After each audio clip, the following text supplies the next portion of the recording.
This is a special meeting of the Board of Commissioners to talk about our strategic planning. So if we could rise and say the Pledge of Allegiance, please. I pledge allegiance to the flag of the United States of America and to the republic for which it stands, one nation under God, indivisible, with liberty and justice for all. Another 25. Bonnie, you want to do a roll call, please? Commissioner Wheelock? Yes, ma'am. Thomas? What? Are you here? Rennie? Here. Max Bauer? Here. Lathrop? Here. Inman? Here. Lemko? Here. I don't see any public, so I guess I won't ask for public comment, but if somebody does have public comment, this is a good time to be able to do so. Next is the item for discussion. Department Head Strategic Plan. The first is Carol and Judge Haley. Welcome, good morning, thank you for coming.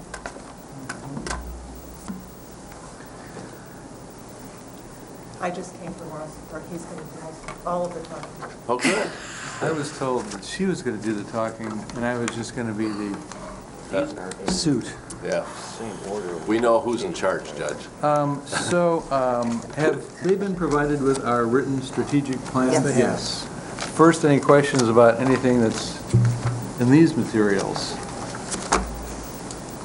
Carol was doing her usual compulsive self when she put all this together, but it's pretty complete. There's a few highlights then I'll review with you.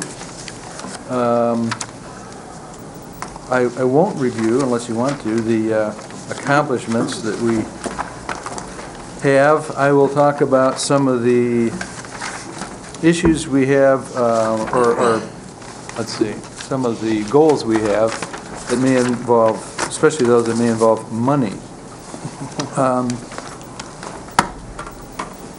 In the next to the last page, identified in the column 467, it says pretrial services program, and I'd like to talk a little bit about that.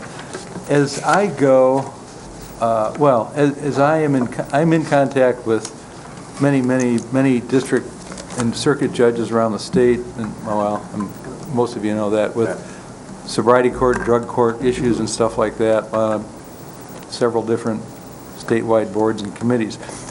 I am always hearing, wow, you guys are really ahead of the curve. In the 86th District, you've got a domestic violence court, docket, sobriety court, veterans treatment court, wow, mental health court, what's next? Well, what's next is I'd like to kind of bring us into the 20th century, quite frankly, because we're behind the curve on the pretrial services program. We need to have that. What that is it is sort of think of it as a central record, central location, centralized way of, a coherent way of monitoring newly arrested people for everything, people who are on bond and supposed to be bond compliant with breath testing, urine screens, no contact provisions in domestic violence. That's kind of a large thing. Right now, it's whoever happens to get the phone call in the district court, in the clerk's office, will deal with the issue of whether a bond violation or a bench warrant should be issued for somebody no-showing for a breath test. So, I mean, it's not bad the way it is, but it needs to be tightened up. So a pretrial services program, first of all, has a body, an individual who's in charge of that, and in addition would be able to provide what we call an assessment tool. An assessment tool could be something as simple as a 30 or 50 questionnaire, 30 or 40 questions, or some use 150 questions questionnaire, where every newly arrested person gets interviewed by the pretrial services person to determine if they are dealing with a sociopath or an alcoholic or only an alcoholic, or only a person substance abuse dependent, or a really truly dangerous person. I cannot overemphasize how important I think that assessment tool would be, which would also require a live body, a person experienced to, do the interview and do the assessment. So what I'd like to have, and what I think is the most immediate need in terms of public safety and efficiency and all of that for all of us and for the district court, which would also serve the circuit court, is to have a person and an assessment tool and, have that pretrial services program. So I think this tool would result in maybe a 1 or 2 page report that would follow this person through the system, so that the next person seeing him or her, like a judge or a magistrate or a probation officer, wouldn't have to go through this whole thing again. And so, where were you born? And are you a sociopath? No, I'm not. Truly, it would also help divert people away from a domestic violence docket or sobriety court docket, because we cannot have sociopaths and people with personality disorders and, unfixable people in those programs. They need to be in custody. So anyway, that's one thing I'd like to do. Using technology to improve the efficiency of the court is another item there. I don't think providing magistrates and judges with iPads, that way I'll have photos of my grandchild in tremendous living color the reason we really would like to have those is to promote the efficiency of the way we operate. In terms of electronic signatures, we've already gone to imaging for the civil cases. We would like to continue that process and take that through for the criminal cases as well.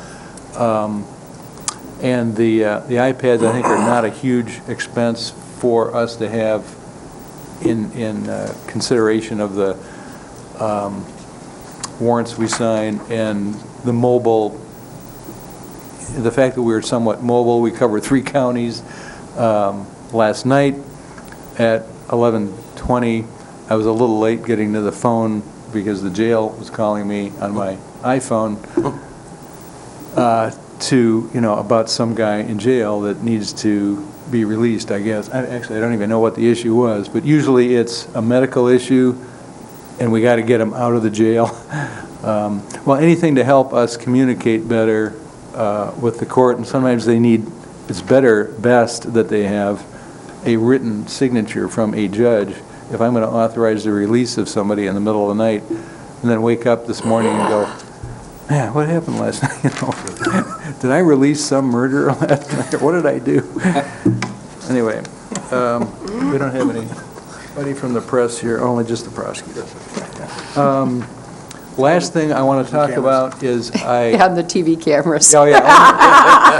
Oh, yeah. Well, anyways. Yeah. Last thing I'll mention, there's been a lot of talk about the homeless situation, the social problem that we like to refer to as the homeless problem, but we all know it's more than that. So without going into all the issues that our homeless population in this community, which is significant, we all know, the burdens and challenges that those people create for agencies, churches, Goodwill, district courts, county commissioners, city police, everybody else. There's been some talk about this so-called homeless court or something, and I just want to spend a short amount of time telling you that there is a program that we're looking into that Ann Arbor's been using successfully, but it's completely different from what you think. In other words, it's not a sobriety court or a domestic violence court. It's not like that at all. those courts operate where an arrest has been made, a charge has been made, and now we're going to deal with the underlying issues, that led the person there. The street outreach program that some might call a homeless court, the street outreach program in Ann Arbor is totally different. That is the court actually being proactive in finding people on the street who already have warrants, not new cases, but they've already got warrants for fines and costs, stuff like that, and they go to the individual and they go, hey, Sonny, we know you got $500 you owe the district court because of something or other a couple of years ago. Instead of arresting you and taking you to the jail and putting you through all that, how about you get this treatment that you really should have had that we can offer you for free for your mental illness or your addiction or something. And they basically make a deal like on the street. It is a street outreach program. And this takes place maybe in not a courthouse, but it could be in a vacant office building downtown or something like that, where you are outreaching to the folks that are there and you're saying, we're going to work this deal and we want you to do this treatment and it's going to be free, and then we're going to make this $500 you owe the district court disappear, based on the idea that you're never going to see that money anyway. And you may wind up having a police officer confronting Sonny, sorry to use you as an example, but we're both gimpy today. But, if the cop meets him on the street and it's a bad situation because he's causing a disturbance or trespassing or something, then the cop has kind of got to take him in. And so we all know where all that leads. It leads to, it's the bridge to nowhere. He goes back through the system, and then it's another booking fee, on and on and on. So, anyway, we haven't developed that program yet, but it's an idea, and talk to you about it when we're closer down the road to it. Any questions? I just have one quick one. I have to say that I have to applaud, you and your team for setting up these specialized courts for these specialized areas of concern that people have. And when we go to the national conference for NACO, National Association of Counties, it's something that they speak a lot of in terms of what other states are now beginning to look at and how to do, and we're all set up right now. When you set up these specialized courts for these different group settings, do you have is there some sort of measurement to know how well they're doing and the success rate for a return, or somebody, paying particular special attention to those Sure. needs, getting the treatment, that kind of thing? Is that in the long run worked out? The best records are kept through the sobriety court, only because we're so hardwired with SCAO and their what's it? They have the two DC. DCCM, yeah. Anyway, they're- Both sobriety court and mental health court have these software systems that all this data has to be put into. It's part of the deal when we first got into the programs with the grant, and it has continued with sobriety court, even though. So we're very data-driven, very data-heavy, and there's statistics up the wazoo, especially for sobriety court, which demonstrate, beyond any possible doubt, its effectiveness in reducing recidivism in the exact area where we're trying to do it. That's not even on the table consideration anymore. Mental health court is we're beginning to get some analyses and what they call meta-analyses, the super-duper ones that are beginning to show that recidivism is also being effective positively in a good way with the mental health court programs. Veterans Treatment Court, I'll tell you what, there's no statistics I know anywhere that tell you anything on that yet. But I'll tell you what, all it's costing us is time, and I'm happy to provide it, because we've had a few, we haven't had that many people come through, but what we've got is we've reduced the amount of time that some of our veterans have been able to, have had to endure, or the time it takes for these people to access services that they're already entitled to through the VA. Example, within the last 72 hours, Heidi Gildy, our sobriety court probation, one of our 2 sobriety court probation officers, was on the phone with VA in Battle Creek about a guy who's in our program who needs to be down there. He was set up to go down there. And there was some issue that came up, and she's on the phone with a person down there who was really not that pleasant, and said, I can't do anything about it, and it's going to be 3 weeks, and if you don't like it, and hung up on her. And that is not unusual for anyone who's experienced anything with the VA. I hate to say it, it's an awful thing, but long story kind of short is that we knew, because we're working with Chuck Lurchin and Bill Fowle and some of the local folks that are on our Veterans Court team, part of the program, we knew who to call down in Battle Creek, a supervisor who made everything go away instantly. And that guy now is down there getting the treatment that he's entitled to. So that's made, it's improved the facility, it's improved the access that our veterans, they shouldn't need this program, but they do. In mental or domestic violence court, there has not been any statistics kept on that. We have applied for a grant recently because, again, Judge Phillips and Judge, who is really the judge in that program, but he and Judge Stepka have been to meetings, as well as Judge Haley, where we have been told that our domestic violence court is kind of a trendsetter as well. And so we've applied for a grant to be a teaching court, and with that comes some perks, and one of the perks would be an evaluation process. So we don't know the outcome of the grant, but we're hopeful to get some statistics on that as well. Cool. Judge Haley, do you have any numbers associated with the pretrial services program? How much additional funding that your court would need? The iPads are not pretty much exactly, easy, but I can tell you this: the assessment tool is a couple $1,000 or something. It's not a huge deal.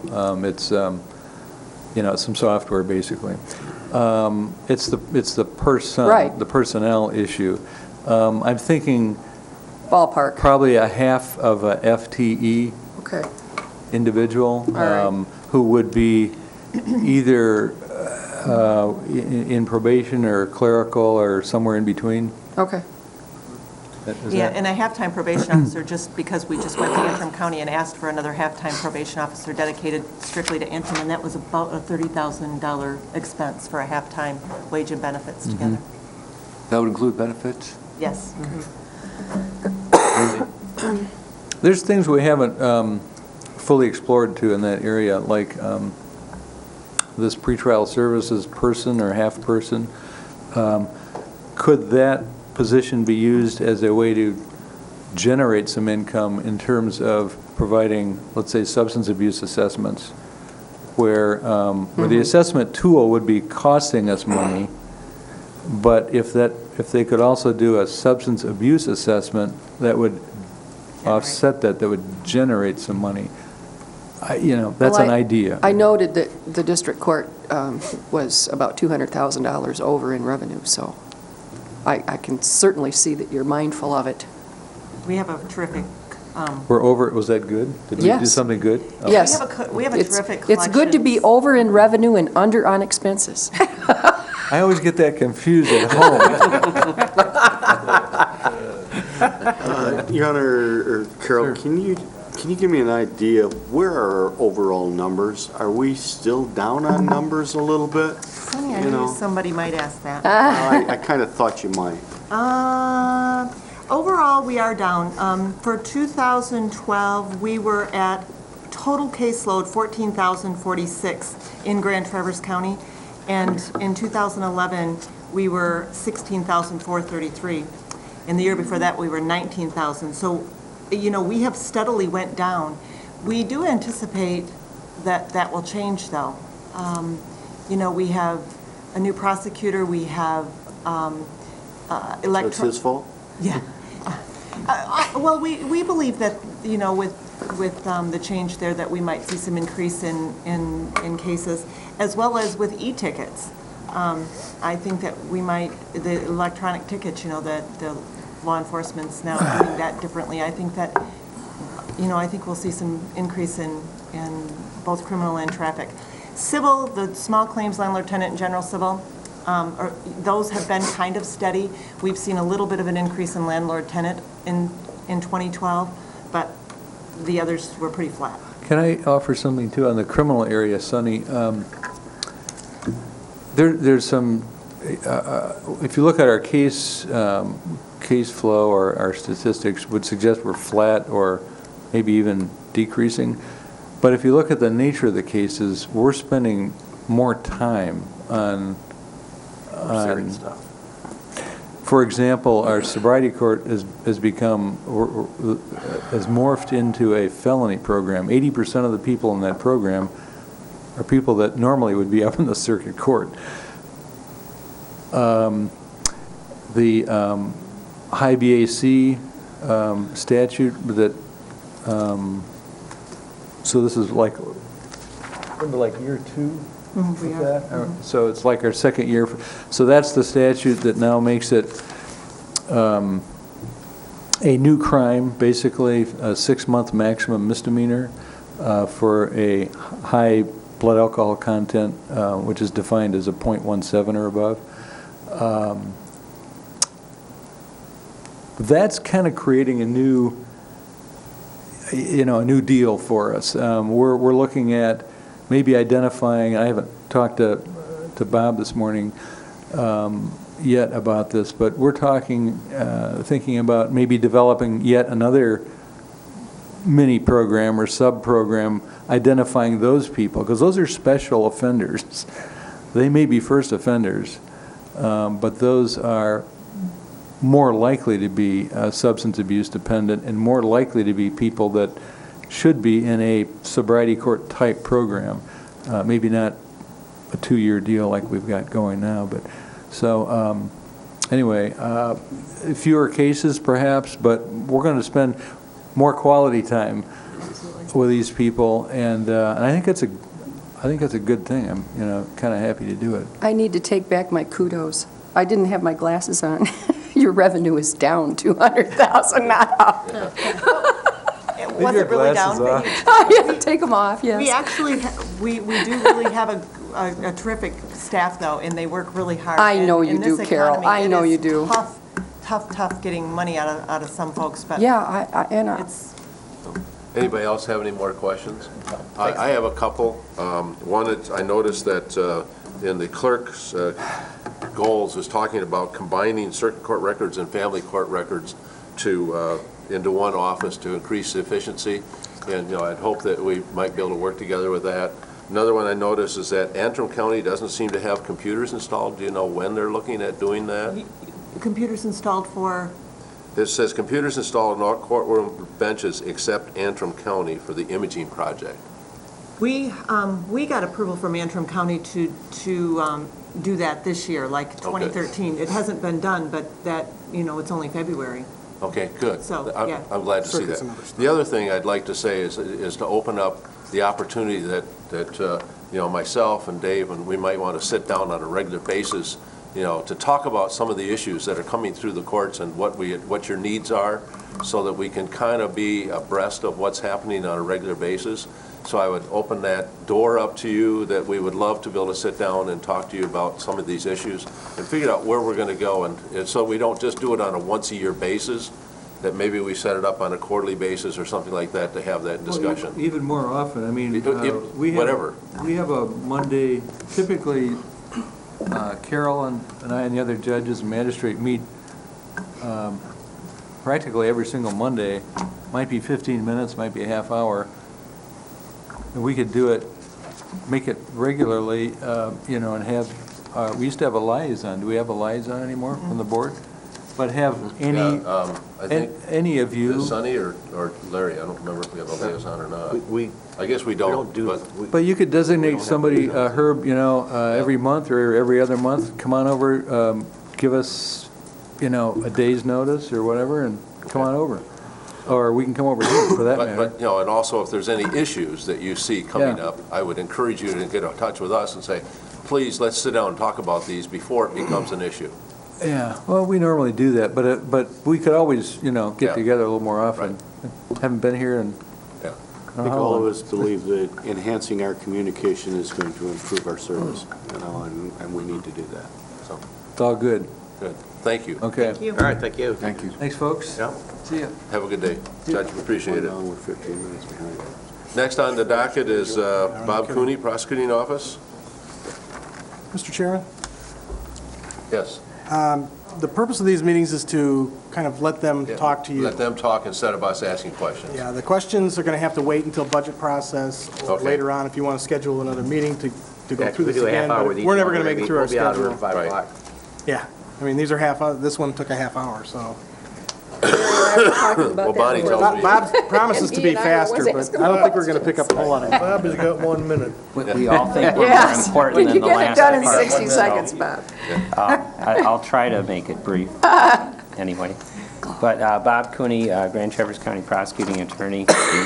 I have 4 items that I wanted to discuss with the board this morning. And the first one, my number one priority with our office is to try to provide additional legal services in certain key areas. I've talked to you last fall about adding an attorney to our staffing plan, and I wanted to hold off and kind of see how things shook out. And I've had 4 or 5 months now to kind of take over the reins because that did occur a little bit before January 1st.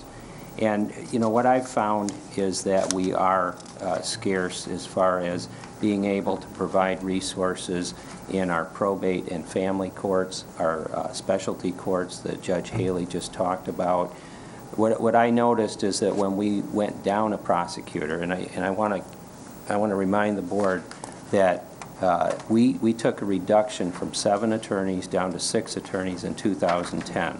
This isn't adding an attorney. This is getting back an attorney that we lost a couple years ago and that we had for a long time. We at one time had 8 attorneys in our office. Wasn't quite full-time because one of those was a multi-county drug prosecutor, but we no longer have that. At one time we had an attorney who handled all of our domestic violence cases. We no longer have that resource. So what I'm asking for is really to go back to what we had in 2010. What we have today is 6 attorneys in our office. That's the same number as when I started in 1993. The population of the county was about 65,000 then. It's about 90,000 today. That's an increase of about 25,000 people. I was talking to Mike Carpenter, the prosecutor down in Midland County, a couple weeks ago. I asked him, how many attorneys do you have in your office? They have 7 full-time criminal prosecuting attorneys. They don't do any civil work. We devote at least 1 full-time attorney to civil work. So 5 versus 7. This county has a significantly higher SEV than Midland County. If we're serious about crime, if we're serious about taking care of, it's important to remember there is a cost to crime in this community. And so are we really saving money by going down attorney? It's a decision that I never agreed with Al Schneider about. I told him that. We had good discussions about it. I didn't agree with it either. Thank you. But I think that probably the most money you get for your buck is by reinstating that prosecutor. And you did, I appreciate you adding that back to our staffing plan. Actually, Al had never completely parted with it. He wanted it left in the staffing plan because he wasn't entirely sure about it himself. And you did do that. You put it back in our staffing plan. I wasn't quite sure where we stood as far as the budget goes, because originally Dean Bott had talked to me about simply leaving the money there. I think I also indicated to you back in the fall that the anticipated savings from all of the personnel changes that have occurred in our office was even by adding that additional prosecuting attorney, we're going to save over $51,000 this year. We've since then, we've had one of our staff, our child support secretary, resign, and I've got some ideas how to, actually I'm not going to refill the position. What I'm going to do is I'm going to reassign those functions to some of our other legal secretary staff and our other secretarial staff. That may result in as much as $40,000 in savings to the county. I'm not expecting it to be that much, but I'm sure it's going to be quite a bit of a savings, even though that's a grant-funded position, 66% grant-funded. By charging those costs to the other staff in our office, we can still receive that grant funding, and that helps pay for the cost of those that other support staff. And this kind of makes sense, because with computerization, with OnBase, you would expect that we would need less secretarial support, less time devoted to preparing briefs, filing, taking care of paperwork, and more resources devoted to attorney time. And so that's exactly what's happening here. We're seeing a reduction of the secretarial staff and an increase in the number of attorneys. At the same time, I think what you're going to find is that our overall personnel budget, even by adding this attorney position and making this change to the secretarial staff, you're going to see an overall savings in our budget. I don't think you're going to see an increase in our personnel budget for many, many years. I also want to point out there are just an endless stream of ideas I have that we could use these scarce legal resources for. Judge Haley was just talking about the homeless court, the veterans court. Since 2010, a couple of changes that I've noted is that we stopped becoming involved in the sobriety court. That's not what's supposed to happen. The prosecutor represents the people of the state of Michigan in those cases. We come at it from a different perspective than the other people that are involved in that court. And if we're not involved, I think we're really taking our hands off the steering wheel, so to speak, when it comes to sometimes 600 cases in this county that involve drunk driving. I know Judge Haley has been very appreciative of the fact that I sit in on all of his review hearings on Tuesday afternoons to help come up with ideas about who's going to be in sobriety court, what the requirements are going to be. We've already changed a couple of things that we were doing with some of our drunk driving third offense cases, and I think it's important to the safety of this community that we made those changes. And I don't think that would have happened except that I took the time to make sure that I was at those review hearings. That's something that went away in 2010. We stopped going to those types of hearings, and I think it was a bad thing. Another thing, I will tell you that this year alone, you talked a little bit with Judge Haley about increasing criminal load. I don't know where the numbers are going to shake out, but what I can tell you is after 2010, when we lost that attorney, we stopped trying as many cases. We have tried more cases in the first 6 weeks of 2013 than we tried in the first 3 quarters of 2012. And I don't think it's because I'm purposely picking fights. I think it's because I'm holding the line where it should be. We've won all but one of those trials so far. And so that tells me we're taking good cases to trial. These are cases that should have been going to trial, and so I think you're going to see that as a trend. The other reason that I think that we need another attorney is just dealing with the administration of the office. There is a lot of grant funding that we receive, and there's a lot of grant funding that I think that we could probably be eligible for if we took the time to seek that out. And I'll give you one example. It's one of the other items that I listed as one of my goals, and that was improving services to victims. We have exactly one victims advocate in our office. That's the same number that they have in Antrim County and Leelanau County, and yet Grand Traverse has more than double the population of both of those counties combined. Now, that's a position that's fully funded by the state of Michigan. And I've talked to the Prosecutors Association about this. I've asked them, why is it that we have one victims advocate and Antrim with 23,000 residents has the same exact number, or Leelanau with 21,000 residents has the same exact numbers? And they agree with me. There is absolutely no reason why we shouldn't be getting more victim services. That would free up attorney time. It would provide better assistance to the victims in this community, and it's just the right thing to do.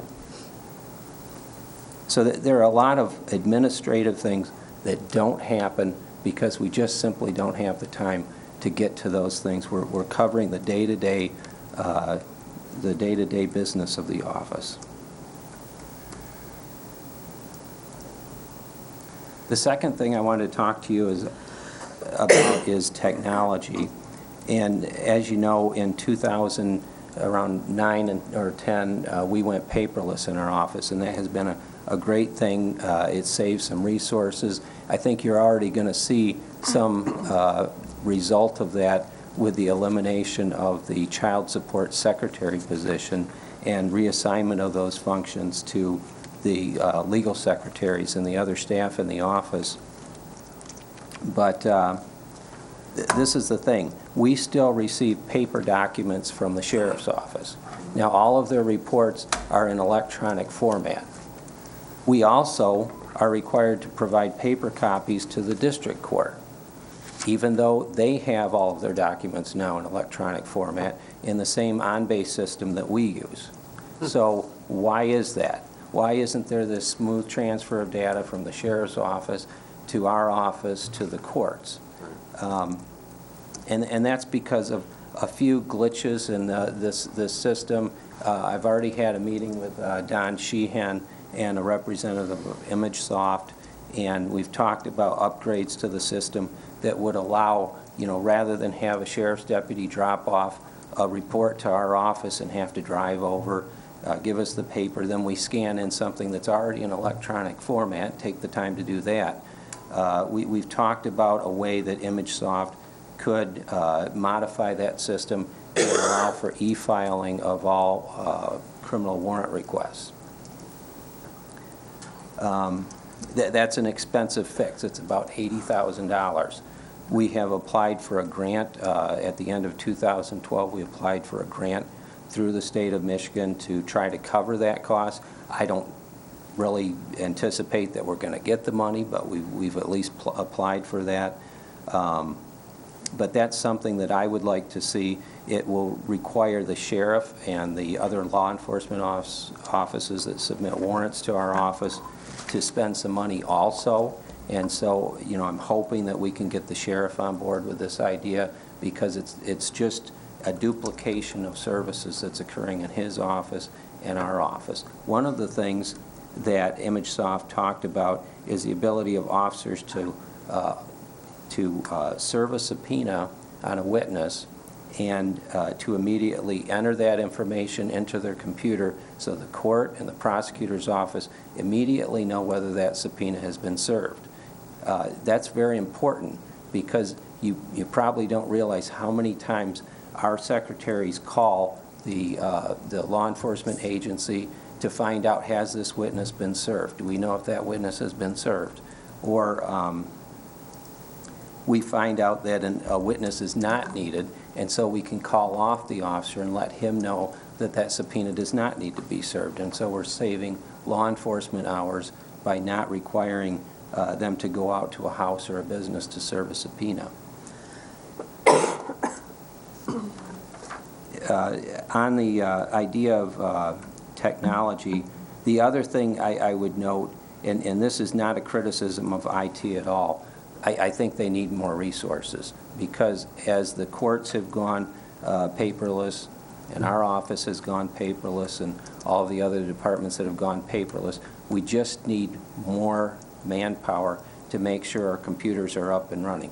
We can't function anymore with our computers. All of our files are on this computer, and if I don't have it working properly, I can't do my job. So I know that with the changeovers in the office, we were sometimes waiting a week or longer just to get a password so that all of the resources were available to some of the people in our office. And I don't fault IT at all. I think they're doing the best with the resources that they have.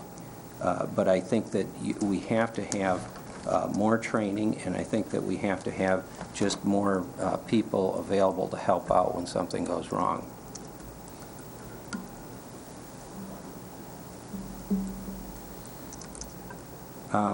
The last thing I wanted to talk about, and I don't know if I'm going over my time here, but this is something that I wanted to just put on your radar, and that is, it used to be that we could point to the health department and say, well, we're not the worst county facility in the county. But I talked about one of my goals as being, you really need to take a look at our building and decide, is this something, is it a fixer-upper that maybe we can make it more functional? Right. Maybe we can add some space there. One of the critical problems is we've really used up every inch of space in that building. If I hire a new attorney, they're going to go in what used to be our old broom closet, has no windows, it's in the basement. Our building is really it's a ranch-style home that has a walkout basement. We've got 5 attorney offices down there. We've got space heaters running all the time. We've got roly-polies running around. You know, imagine if you made your basement in your house into an office. That's what we've got. You know, it's worked. I don't know if anybody's ever taken the time to figure out just how efficient it is. I don't know, what are we spending on utilities? I'm guessing you'd find out it's been real cheap. It's been a very inexpensive way to house 16 employees. But, you know, as I've seen the Public Works Department and Building Code move into a new building, the Health Department move into their new building, the new courthouse, we are starting to get toward the bottom of the rung, and so I wanted to at least get that on your radar. You know, I will probably be long gone before you ever get around to either building a new building or completely remodeling that. I do appreciate the money that you've allowed me to spend on creating a new conference room out of the old prosecutor's office, and the money you've allowed me to spend on moving our child support coordinator up to the first floor. That's been very helpful. It's worked out real well. And we've also been painting the whole office. We figured that most of that building has not been repainted even in the past 20 years. So anyway, we appreciate all that, but those are really all Band-Aid fixes. I really invite you all of you to come over and take a serious look at that building. We've got a bathroom downstairs that looks like, you know, maybe a Speedway gas station bathroom in Georgia, something like that. I don't know. Hope I didn't insult anybody. Anyway, those are the main things that I wanted to talk about, and if you have any questions, I don't know if Mr. Bendel will let you ask any questions, but I'm available anyhow. About 6 months, you'll be able to use a septic treatment plant for an office. Oh, gee, thanks. I hope I have some say in that anyway. Bob, we really appreciate your time and efforts and what you're doing, and thank you very much. Okay, thank you. All right. Good job. Thank you, Robert. Thank you. Next on the agenda is Pat Cudney from MSUE. Hi, good morning. Morning. I'm Patrick Cudney, the District Coordinator with Michigan State University Extension, and Suzanne Rinke, our Grand Traverse County Office Manager, joined me this morning. I understand we have an hour this morning, Dave, is that right? Yeah, right. 15 minutes. Or less. Or less. Or less. Well, again, we've provided for you our 2012 accomplishments. Again, this past year, you received our 2011-2012 annual report. I'll be scheduling time with you to present our 2012-2013 annual report. So you'll get a full report on the scope and the impacts of our services, the numbers served, when I come back to provide that annual report. Also, the strategic plan for our department, the goals that we provided for you specifically relate to the work groups that our employees work under. There are 4 institutes, again, that our academic staff are assigned to, and you will see the direct goals that relate to the work of those institutes and those staff. I'm not going to read those to you. I really wanted to go over some kind of the macro level look at how our office functions, some of the trends and issues that we're experiencing here in Grand Traverse County as a partnership organization with the Board of Commissioners. First and foremost, our focused and specialized programs. We're seeing them work. Remember, in our old structure, and for our newest commissioners, you might not remember our older structure, but we had a county extension director in each county. We had individual staff agents, they were called, that were assigned to a complete area. An example is Duke Elsner. Dr. Elsner was assigned as Grand Traverse County's agricultural agent. So Duke handled questions from the orchard owners, the vineyards. He handled a lot of home horticulture questions, bug identification, pests, especially in the spring. He would take care of Frank Lipinski and the corn growers down in Buckley. He had to be the ag point person for Grand Traverse County, and he did it well for a long time. In today's day and age, we can no longer afford to have generalists. We need to have specialists. So Duke and all of our academic staff, about 1.5 years to 2 years ago, were reassigned into specialty programs where we need them to be on the cutting edge and on the cusp of what those commodities or those industries are facing and be relevant towards their needs. So Duke, at that point, was assigned as our regional viticulture and enology specialist to support the grape and wine industry that continues to grow and provide economic impact in Grand Traverse County. I encourage you to look beyond the local office. As I continue to remind you, there's staff that are assigned to Grand Traverse County that aren't located in Grand Traverse County. Again, I'll reference our annual report that we provided last year, and I know the new commissioners do have a copy of this.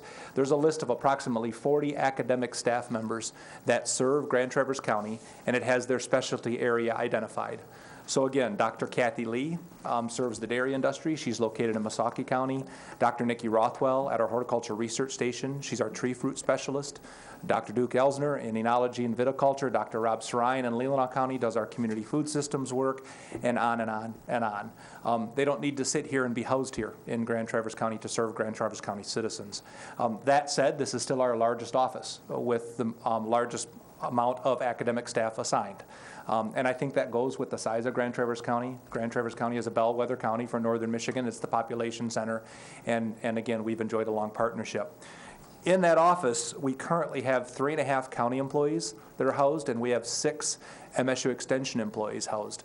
Again, I want to remind the Board of Commissioners that of the 3.5 county employees, the county pays for 2.3 of them.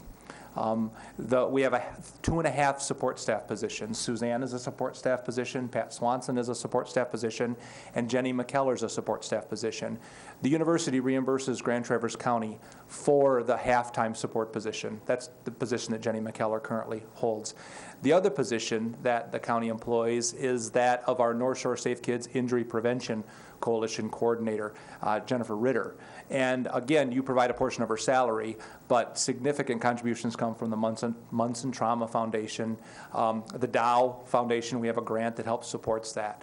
So I wanted to remind the commissioners, though you have 3.5 county employees that support our office, you actually pay for 2.3 of them. Going on is our trends and issues is our reduced administrative overhead. Again, I talked about the county extension director, and those were valuable positions, and those were important positions, but we certainly didn't need a county extension director in every county in the state. Grand Traverse County is a larger county in northern Michigan, has a number of staff. Our county extension director did programmatic work, but again, What makes us relevant is our focus and our need to invest in academic staff that provide the research-based educational programs that we deliver. We didn't need 83 county administrators, county extension directors in 83 counties. So those positions were all done away with, and they were replaced by myself and 12 colleagues. There's 13 of us across the state that now serve as the county department head across the counties we cover. And as a reminder, I have 9 counties that I represent Extension as a department head. That certainly has its challenges. I'm a department head that passes through the county 2 or 3 times a month. My office is here in Traverse City. I live here, so I think Suzanne sees me a little bit more often than that. But our smaller counties, I was in Manistee yesterday. After I leave here today, I'm going to Antrim County. I make the department head meetings when I can. I'm at all the relevant and important meetings, or if I cannot attend, Suzanne attends as our representative. So again, we took that reduced administrative investment and put it back in our programmatic positions. Our increased responsiveness.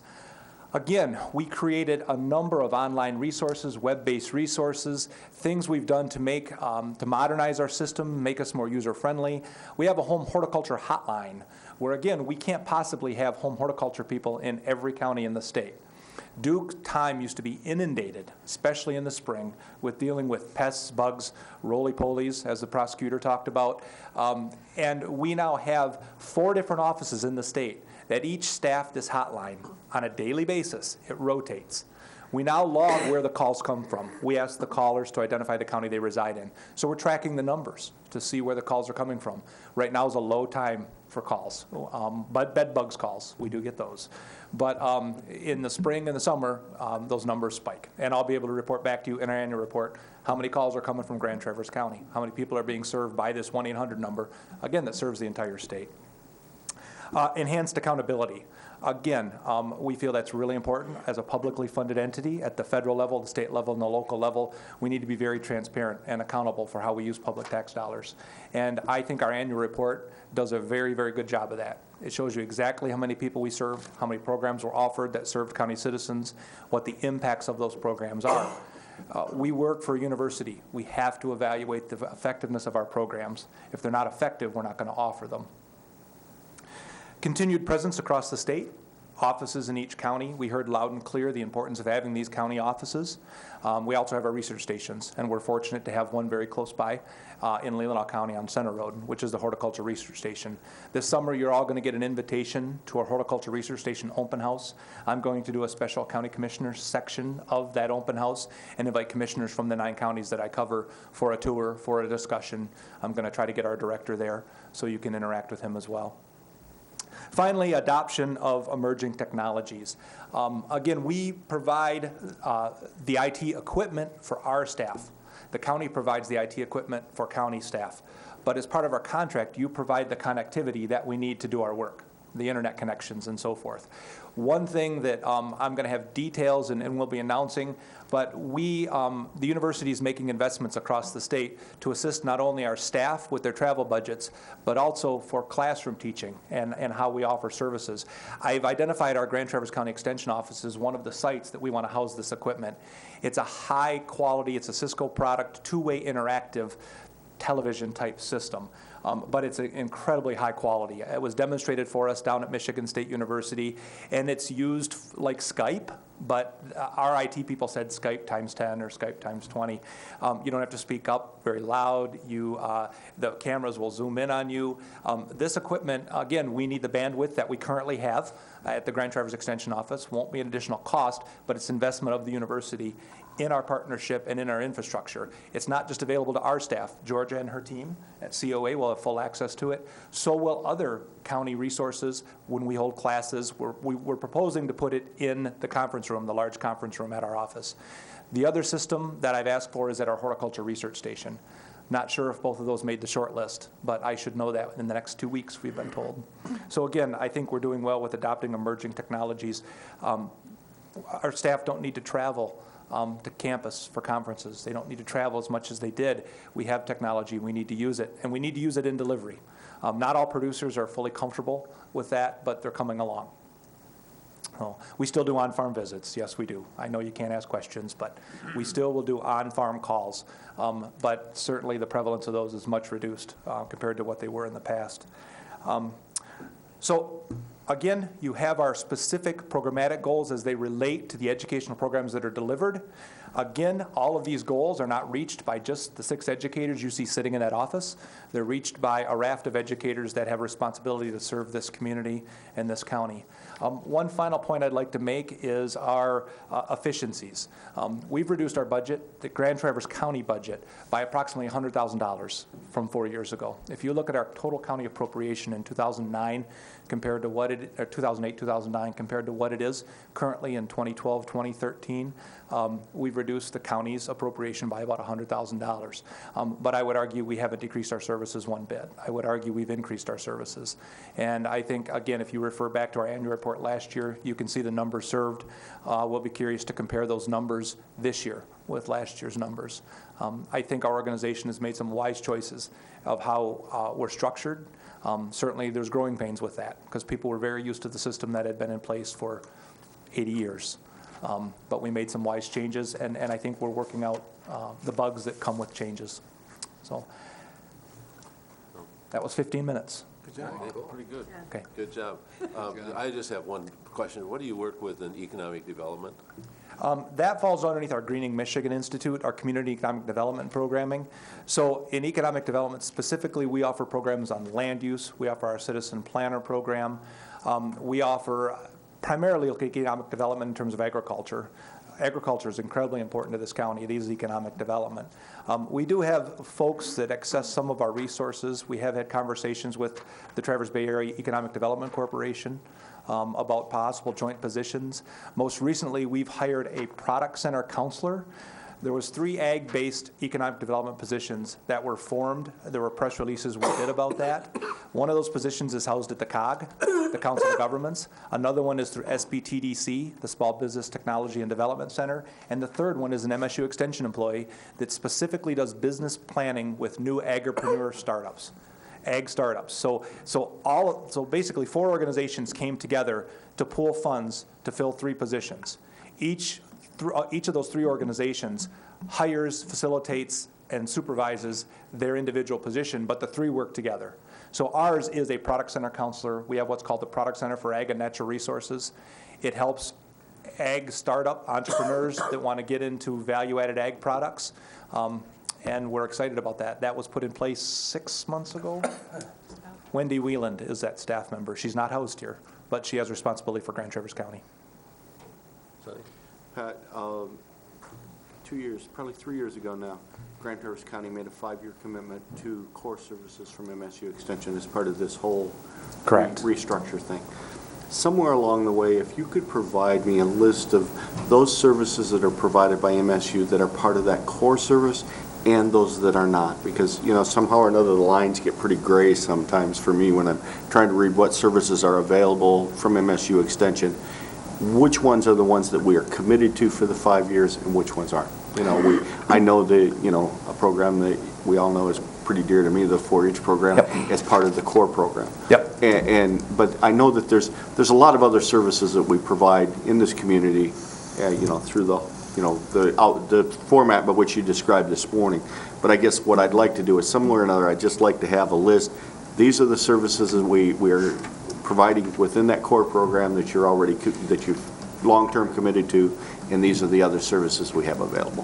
Very good. I would respond to that initially, Sonny, by saying we've listed the core services on the front page of our strategic plan. Right. Those 4 institutes are where the programs come out of, and then we've got our injury prevention North Shore Safe Kids. That is a Grand Traverse County specific program. So for the memorandum of understanding that we have, you get the educational programs that come out of these 4 institutes, right. And you'll see those programs listed in our those programs is my problem. Yes, understood. And you'll see those in the annual report. They are listed there. But I can certainly go to our website and print off the 16 work groups that we have and the programs that are coming out of those. It'll be more of a listing. This gives you more information. That's fine. Okay. Thank you very much. Thank you. Thanks for your time. Thank you very much for your time. Next on our agenda is Georgia Durga from Commission on Aging. Morning. Good morning, Georgia Durga, Commission on Aging. And I feel like I'm repeating what I've heard many times, but our strategic plan has 5 goals, and my priority of those 5 goals will be the technology. We'd like to phase in technology over 3 steps. One would be our board, which would be the easiest. It would help us improve communications, eliminate paper, save us costs. The next step would be our in-home services division, which is myriads of paper, and we have a filing system, but our basement is getting full of paper storage. We microfiche things, but we're running out of room for paper, and we really don't need all that paper. Our processes are cumbersome and slow, and they would greatly be improved by technology. Then the third step would be the senior center network, and I think that would not be as complicated. They already have some technology there, but it would be nice to have a modern computer lab at the senior center for people to go down for training, and that lab they have there now is quite well used. We have set aside $60,000 some years ago in our fund balance to start with the technology project, so we have some funds to get started with it. We plan to write some grants, and I've already met with Don a couple times and have talked about writing a grant for a consultant to come in, especially for the in-home services phase where we need to look at scheduling and medical record type databases and Wi-Fi, things like that. As far as efficiencies, we'd have a huge time savings if we went to technology. We have clerks data entering, we have staff bringing in paperwork that wouldn't need to bring it in. We have lots of filing that would no longer be necessary. As far as customer service, if a client's family member calls in, as soon as the client's done, we could basically have that information downloaded and we could let the family know, where now it might take us up to a week before we get the paperwork and the data entry done. We'd have a huge cost savings just in paper alone. Mailing, we can email instead of mailing. Our board packets alone, we send out at least 5 packets a month. So we would have no postage and no paper. And it would be way better as far as organization. We'd have everything in one place instead of different files and people looking for things. I think it would just be hugely beneficial as far as an organizational standpoint. Our second priority that we want to talk about is increase and improve communication with the BOC, and we've already met through our ad hoc committee, but we want to continue and expand on that, improve our communication. And we also want to reach out to the townships, the cities, and the villages to make them aware of our millage and let them know what we're doing with the tax dollars and for the residents in their particular areas that they oversee. The third goal that we want to work on is improving our program effectiveness. I think that our program effectiveness is pretty good, but you can always look at new ways to improve. One of the things we want to do is look at increased use of volunteers. Maybe there's some cost savings there. Maybe there's some things that our staff could be doing if volunteers did some of the things that they're doing now. We want to explore program efficiencies. We look at that every year, but every year I think we need to keep looking at it. One of the things that came up in the past year was looking at part-time seasonal employees for winter months where we have a lot of snow removal, but we only use them when there's snow and we don't use them when there's not snow. During some of the slower times, like maybe in the spring, we don't use them at all. In the summer with the mowing and the fall leaf removal, we would use them more. So maybe there would be a more cost-effective way of using employees. And then we want to review our programs, look at wait lists, look at duplication, look at community needs, and determine if we're providing what the community needs and wants or if we need to look at something different. Then the last thing is senior center building. There's a Friends of committee that's been meeting to look at different sites and go talk to people. They've had just an ad hoc kind of committee meeting, nothing formal, just gathering input and doing research. Once they have a recommendation put together, a formal recommendation, it will come to this board. But I wanted to let you know that that's being talked about. And when Bob Cooney was talking about having attorneys in the closet, the senior center, one employee's in the closet, and it's the same kind of thing. I don't think it's quite as serious as Bob's situation, but we do have employees that are kind of squeezed in. Building's old, It used to be a picnic shelter that's been molded into a building, and it needs some work anyways. And so I think that we would be looking at fundraising and a capital campaign grant writing. So it's a long haul ahead, but we have been working on it. So, and we'll keep you posted on that. And I think that's all I have. Cool. I have just one question. What's IHS? Oh, when we merged with the senior center, we had to call the program end of our services a name, so we call it in-home services. So we have in-home services and senior center network. Sorry, I shouldn't have used the acronyms. Okay. Thank you. Thank you. Thank you very much. Next is Ernie. Everyone. Morning. Ernest Cachalia, I'm the GIS coordinator for the county. To begin with, I would want to give the board an idea of where we've gone so far this year. So far this year, we've upgraded our existing SDE installation software to the most recent version. This is important because this is a precursor to some of the other functions that we want to start moving into in the county. Specifically, this is a step towards moving to the local government spatial database model, which is a model provided and created by the software, our software vendor, but it's becoming a national standard for GIS software. We're at a point now where our software we can incorporate that into the software that we have. We're pretty excited about this because it creates a lot of standards, which we can then use and compare our data with other municipalities, counties, even at the federal level.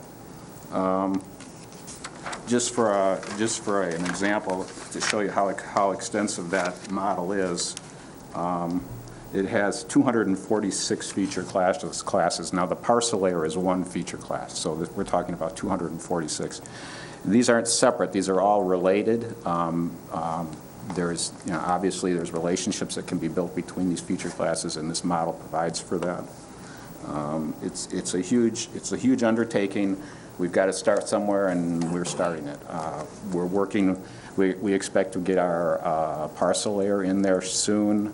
Working towards that, we'll be getting our address layer, our roads layer, and something called the framework, which I'll address in a few minutes. Will also be going into that database.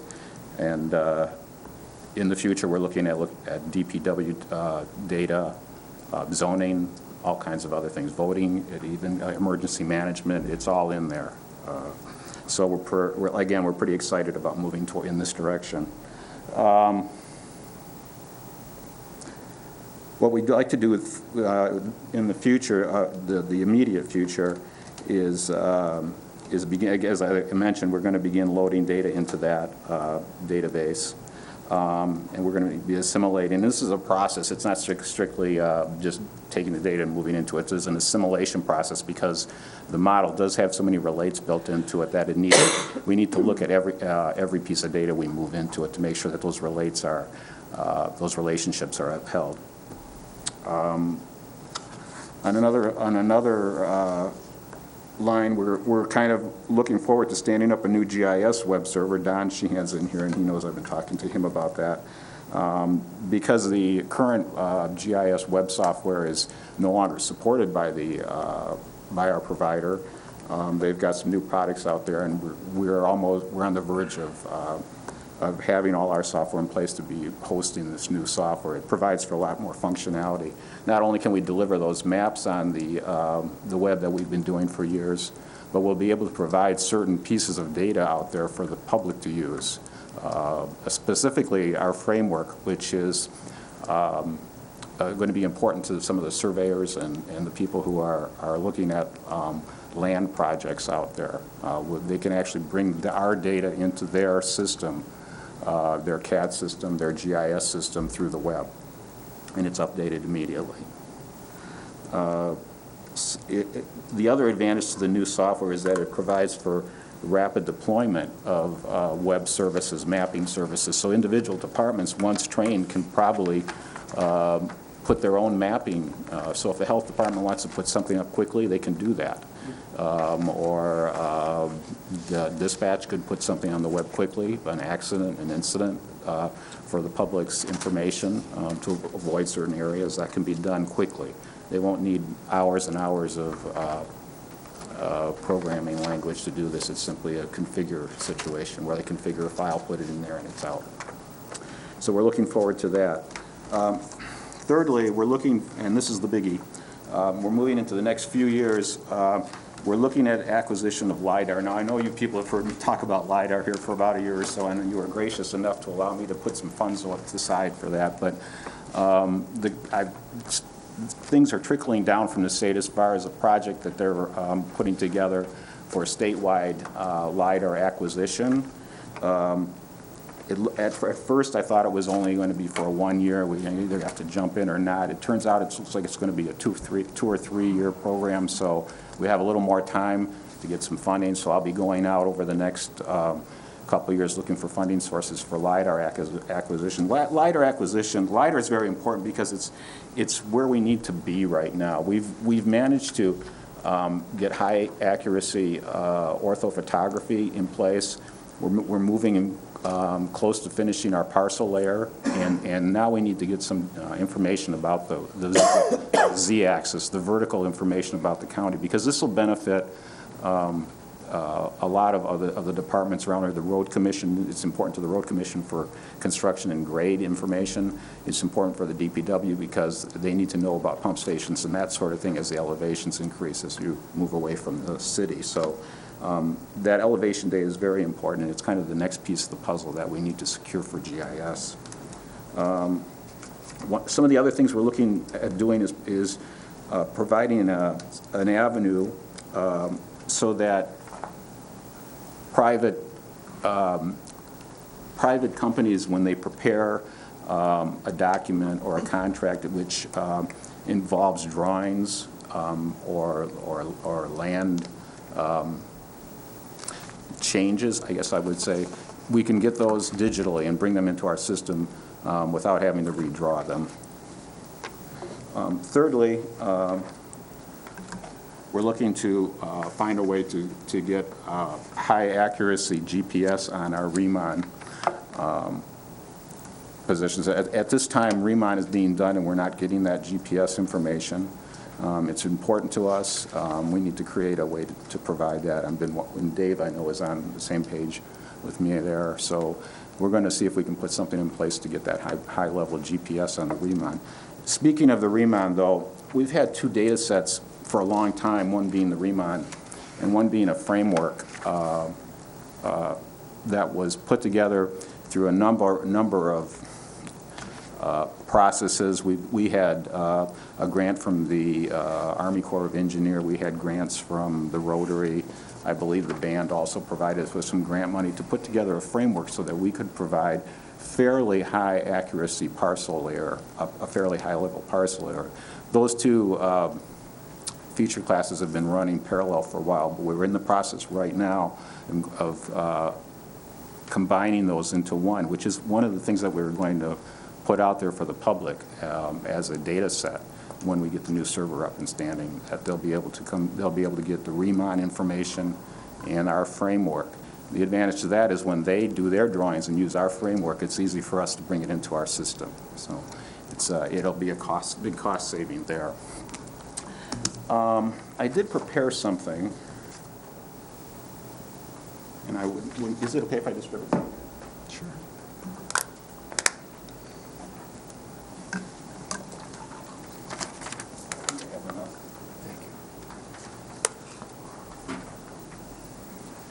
Thank you, sir. I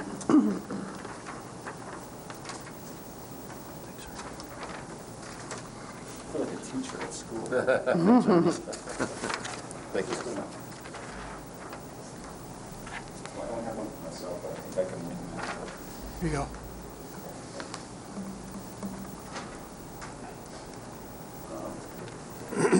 often I get up here and I talk about the intrinsic value of GIS. And it does have a significant intrinsic value.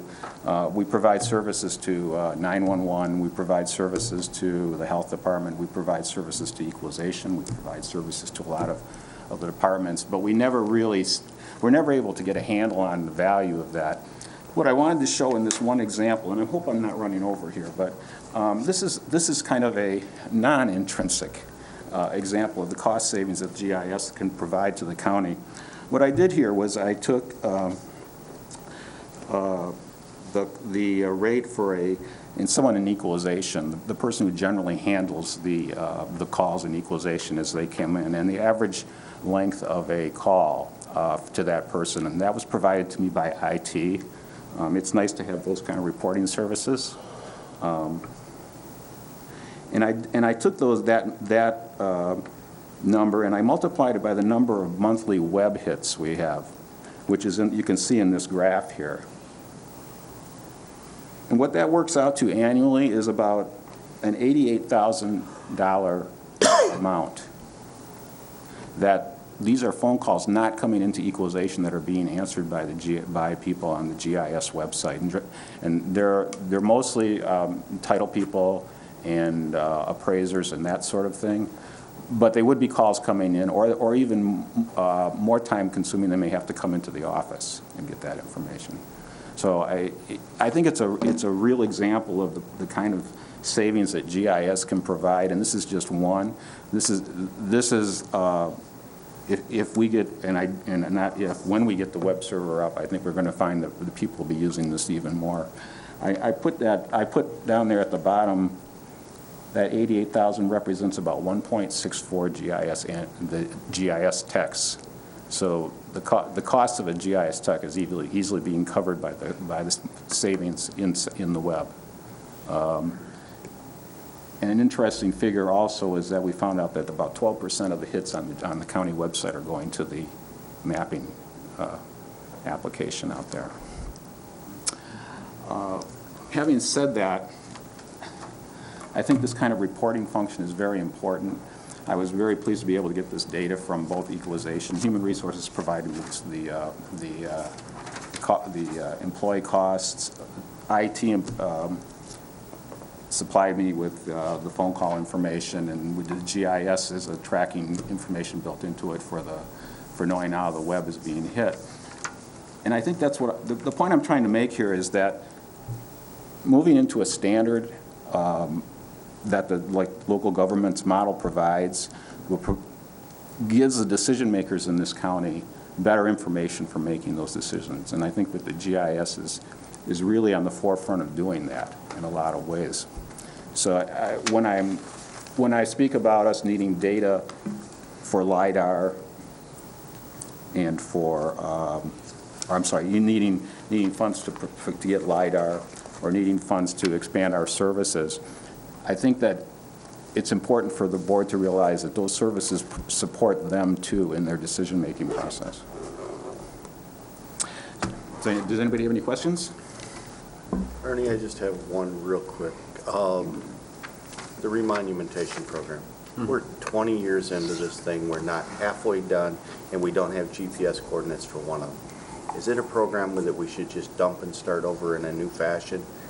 You know, I know that we get some grant money for it, and we get a little bit of money to administer it, but somehow or another, it just seems like, some sort of a Trojan horse that we're never going to get through. Well, we have something, and I don't know what we could replace it with. If that were to go away, I'm not sure what we could do to get that information. I think it needs to be looked at seriously. I've not been the grant administrator, so I'm not terribly well versed on it. You're right. I think that there's a lot of room for improvements there.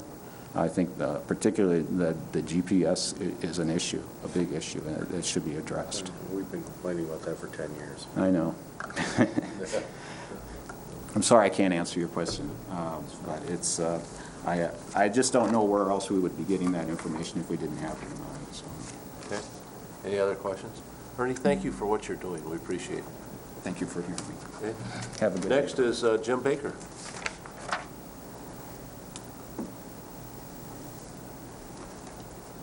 Morning. My name's Jim Baker. I'm with Equalization.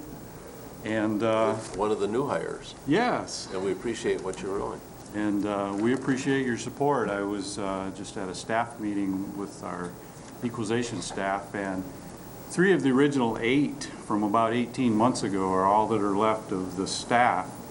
And now Catherine and I are on board with those. We've hired an appraiser that should start the 19th, and we're currently going to interview for another position that will be March 4th.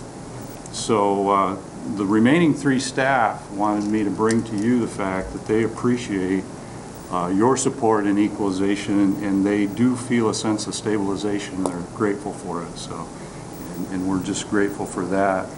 I appreciate the fact that there was a little cloud of uncertainty between equalization and GIS, and Dave helped us through that. We've created some clear guidelines there, and I appreciate working with Ernie also.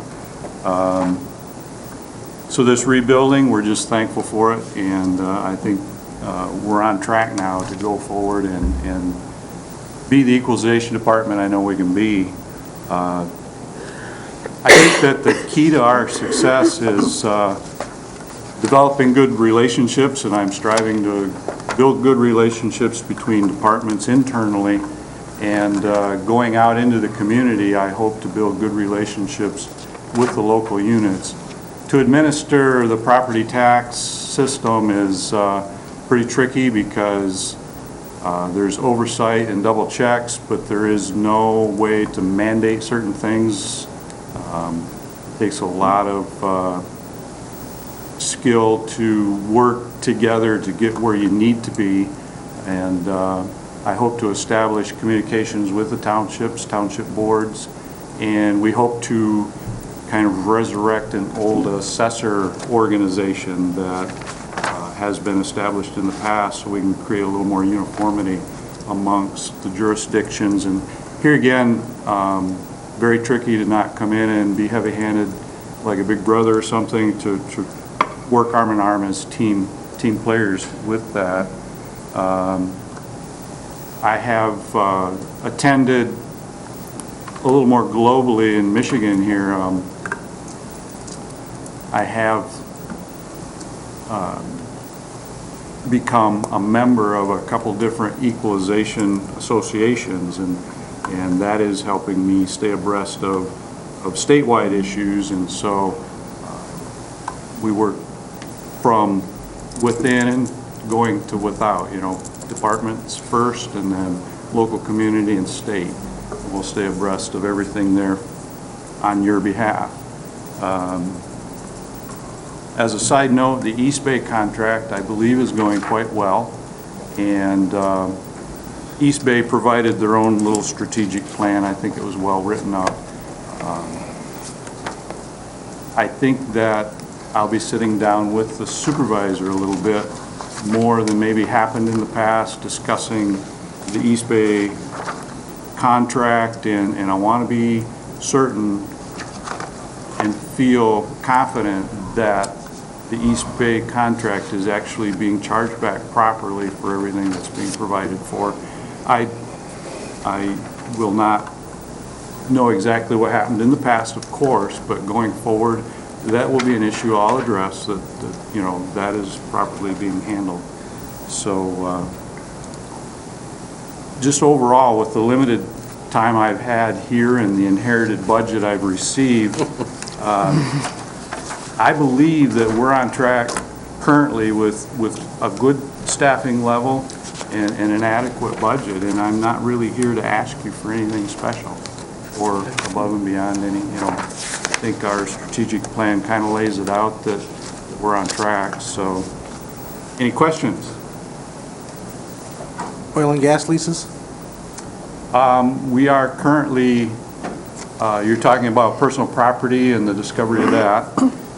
We currently went out into 2 townships, and what we're finding is that the assessors actually have them on there pretty well, and so far have been fairly receptive to putting on what we have found. We've worked in conjunction with GIS again on that, and I appreciate their help there. We currently hope to discover or at least inventory what's out there this summer, the remaining townships, and work, again, we can't mandate a lot of things to the townships, but hopefully in working in conjunction with them, we'll get that on the roll. We have found an instance where an assessor had them all on the roll, but under the wrong class, thus the wrong millage was being applied to them and different things. And with the new legislation coming up on personal property, it'll be important to have them in the proper class, because currently utility is not on the table to be cut. So it's a personal property that will stay on the rolls, and some assessors had them in commercial class. So we're working through those issues, and hopefully we'll have them all inventoried this summer. See how that goes, maybe 2 summers, but. Sonny? I'm sure that you probably have already heard, at least a couple of us with longtime township experience do not support the East Bay contract in any manner whatsoever. But I do believe that, at least from I've always contended that they weren't paying their share. And I still believe that a checks and balances is in place when the township does the assessing, the county does the equalization, and the state tax tribunal has jurisdiction over all three. You know, it's just, I don't support that program, and I don't think I ever will. But, you know, I appreciate the fact that you've come in. You know, I get a little bit concerned when I hear you say that we only have 3 employees left with 18 years worth of, or 18 months worth of local experience. You know, that concerns me a little bit, because I do contend that we can't plan for our future if we don't understand our past. I certainly encourage the local assessors organization. I believe it was a very strong organization in the past, and over the last number of years it's gotten, you know, to where it was so confrontational that they just chose not to participate. Right, yeah. I hope to diffuse some of that. I think I'll be good at that. And just to add to that 18-month window, I was their 4th director of the 3 remaining people, so we are becoming stabilized. And to address the East Bay thing, I encourage you to stop in and see what I've done. The very first thing I did was create a clear division. I mean, I basically built a cement block wall. I dedicated 2 people solely to that contract, so it's very comprehensive on how to track the costs. So I'd be glad to sit down anytime. We didn't have that before. Right, I agree, and I didn't like that. And I actually looked into that very heavily before I came up here, because I'm of your mindset from downstate, and it took a little bit of thinking to want to do an equalization department that had an assessing contract, and that's why I put a lot of thought into it. Mr. Thomas? Well, having been an assessor back in the Middle Ages, the only way I would ever support doing township assessing is if we did the whole county. To me, that's the only way to set it on a level playing field, is to do all the townships. But it would take you a lot more people to do it, so there's no doubt about that. Well, the townships won't give up their right. Huh? And most townships won't give up that right. Oh, no. That's one of the things they're left with in the Constitution. I disagree with Commissioner Wheelock. I support the East Bay contract, and I just thought you would want to know that somebody up here does. There's a few of us. I completely understand. You know, I've been on both sides of this. Okay, thank you very much. Thank you. I appreciate it. We don't have a break in here, but. Everybody want to take a 5-minute break? Yeah. Sure. Sorry, Don. Why not? I'm guessing Don's going to.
what we repeatedly hear.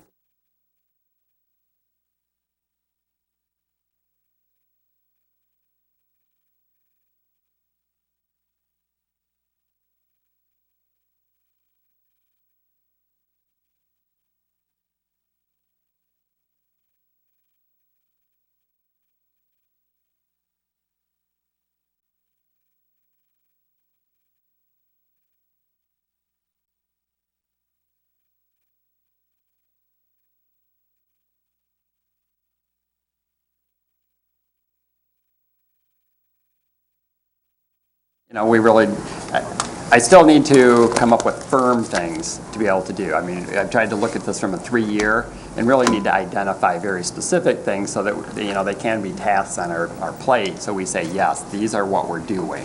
So as I go through today, we have some, and that's, I'm hoping that, you know, they're really ideas for you to take back and what you hear from the other departments that, you know, we say, these are the major things that we want to pursue.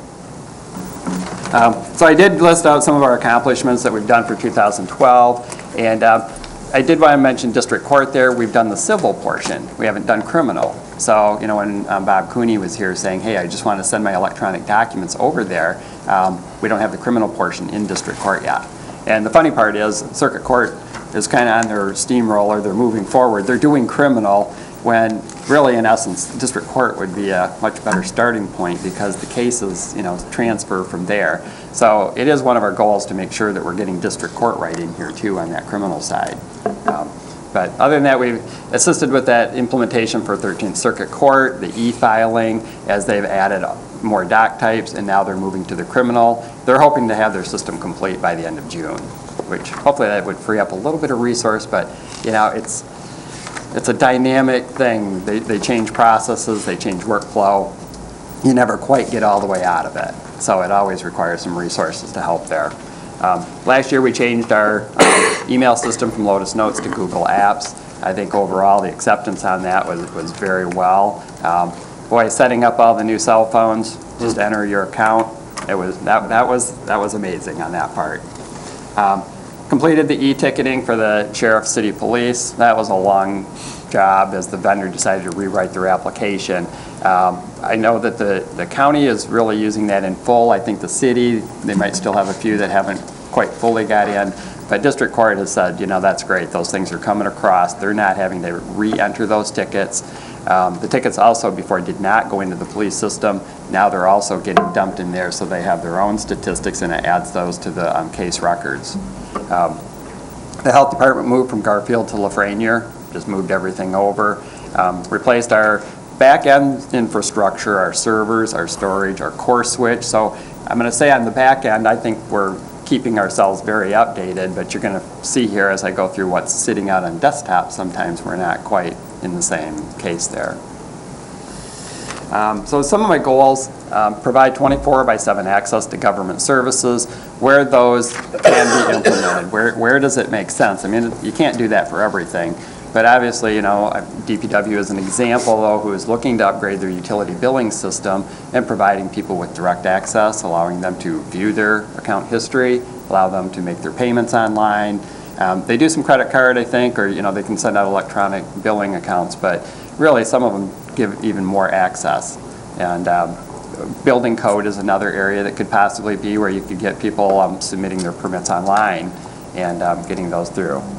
Expand the document imaging. I think you're going to continue to hear departments. I have a list of those. I'll hit that. Enhance IT services, making sure that we're up to speed, we're able to do what needs to be done when people are asking for it. And then also maintain the technology infrastructure.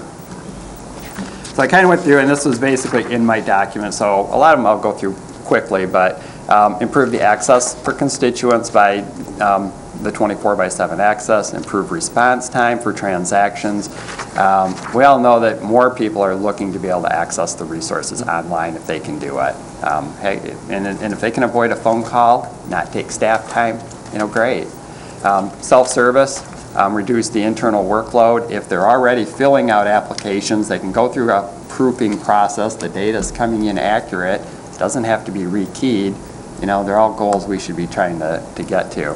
And that's what capture of that data right at the source.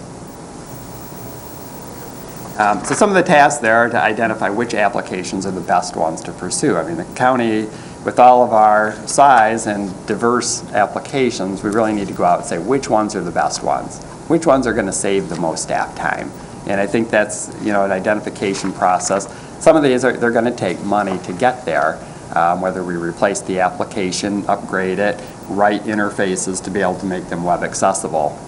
So, and also the development makes sure that they're going to be accessible probably from a mobile side as more keeps going on the mobile to make sure that that application maybe scales to the small screen and is accessible for everyone. Secure online payments, we've done quite a few already, but just to make sure that if we're implementing anything where somebody can do a payment, right now we're using third-party process, so those credit cards never come to us. I don't want to hold that information. And so we're going through Fifth Third for that secure processing, but that needs to be, built into those. And also our website, we've got a web committee now. Dave kind of got that moving. Each department's evaluating their own. There's still, I think people are saying there's still limitations of the website itself. And at some point, do we want to go through a complete redesign? Do we want to consider a different vendor? I think as we go through this process, we're going to kind of get, make that evaluation. So resources, that's funding there. Training for IT, you're going to kind of see that on several of mine here. We really haven't been putting a lot of money into the training to keep the IT staff current. And we want to push for that to say, we can allocate that. We may need consulting support to build some of the applications or replace applications and then evaluate the current website there. And also with the website, if we ever do change to a new site, it's going to require a lot of resources on the departments themselves too. That's not just IT. Each department's maintaining their own pages. So we really need a pretty big commitment if we say we're going to switch that whole out, how much can we migrate over to a new site? So hopefully, actually now I'm moving to the document imaging. Some of the outcomes there, I think most people are already saying reduce the staff time, improve workflow, eliminate the redundant process, increase accessibility when multiple people can all access the same information at the same time, eliminate the paper. Sometimes the paper becomes actually the smaller part of it when it's the other action. When we did Friend of the Court, they spent, I think that their estimate was a half hour to an hour every day. Each staff person spent looking for files. And that's because people had stacks of them on every desk. And okay, who has that file? I need to make it a financial account transaction on it. I need to do something with the caseworker. So a lot of the advantage is the accessibility and people being able to do multiple things on a file at the same time. Basically, I listed the tasks here. These are the departments that have asked to say, I want the document imaging. So district court, theirs is moving into the criminal. They're talking about being able to do an electronic arraignment, and that's basically being able to make sure the forms are going back and forth and being able to get the e-signatures on them so that they can move forward with a magistrate on a weekend. That's what the electronic search warrants. If they could issue those from a police car possibly, ship it right over, someone signs it, gets it returned, and it all happens electronically instead of paper or faxing. And so circuit court finishing their criminal right now. Front of the court, they've been asking for some additional enhancements into their system. They want, if things are getting faxed to them, right now you can put those into a fax-based server, automatically pick up those documents right from there, drop them into the imaging, so they don't actually ever print. They get into a faxed electronic server where they get picked up, get into a queue, somebody can say, oh, that fax should go to so-and-so, and do that. They've been waiting on that for a while. Probate court would like to get into the rest of the system here. They're kind of sitting out there, and they did put in some budgeting for licenses, but my understanding is right now we have about $50,000 allocated that we can pursue into some document imaging projects. We're going to use that really fast once we start moving on some of these projects. And here are some of the others. The prosecutor, environmental health has asked about getting their old septic and well permits out there. One of their things, they said they have a lot of staff time, people calling and asking, and they're going back into the old file system and having to pull those. Sheriff's Department has talked about willingness to take some of their personnel records, merge them with the county personnel, but they still want access, and we still want to make sure they're limited only to the sheriff records in there. Putting the county contracts out, making them web accessible for the public. Provide all of our departments with access to all the finance documents that are out there submitted. And the city treasurer is asking for having that document imaging implemented there. They're also asking for other areas. And I guess that's just one reminder too, is I don't only do the county, we do all the city too. So they keep us hopping with all of their things. We've done some things for City Fire just recently. They went to a cloud-based application for their fire application. We helped them get their data migrated, moved over, looking at upgrading a server, replacing communication links to their other sites. All right, I digress, sorry. Resources again here, funding, software, hardware, consulting, IT personnel, department personnel, and the time constraints. You just, how many resources can you allocate at once? You're talking about, you're struggling with resources like everyone else. Right. How much time do you estimate you devote to the city versus the county? It's a pretty small percentage, 20%, I would say maybe. Definitely, and they've been struggling with their financing too and not replacing equipment, that often. Sometimes some of the older equipment, though, is actually more work than new equipment because you're there more often maintaining it. But they'd be a pretty small percentage. Okay, thank you. Yeah, and I still say I think that's a great thing that we're doing. We're sharing our whole infrastructure. I think from a taxpayer standpoint, the money's being saved. Don, when you start looking, we're hearing an underlying factor here that most of the different departments are looking at technology and where we're going to go. Is there a way for you to be able to maybe to prioritize a list and then kind of what the budgets might be, maybe projecting out 5 years or something like that, as to what your staffing would have to be, what kind of dollars it would take to be able to do some of these projects, and figure out where we're going to go and look at a 5-year plan and then prioritize and tell us this is the highest priority that you ought to be looking at, because you talked about between circuit court and district court as to which would be a higher priority. Well, we don't know these priorities, and if there's a way for you to even work, and maybe with you and Dave, to be able to look at that priority list, and someplace down the road, we may have to bite the bullet and say, you know what? It's a higher priority for us to be able to make sure everybody is up to technology, and we have to hire this many staff members to get there, and then decide how we're going to fund it. And I'm just thinking that might be helpful for us. And I think we do. I think we need, especially document imaging, taking all of that as one area in itself and saying, here's everybody making requests, here are the applications, trying to do some level of a cost-benefit analysis. I mean, who makes sense? I mean, maybe somebody really wants it, but you're saying, yeah, but, are you going to be able to reduce any staffing? What are the efficiencies? And try to measure some of those. So we could come up with a priority list. And then at that point, too, also say, can we estimate what the cost is to bring that department online so that we could come up with that list? Because maybe one of them you say, well, yeah, they're not that much, but they're also cheap to put online. So let's do it for them, even though it's not a super high benefit. It's still going to be a benefit to them. I saw in one of the other, like 911, I think I read, where they were concerned about the IT staff, getting them a timely information to be able to work with it. And I'm sure that staffing for your department, and how are you going to make sure that happens?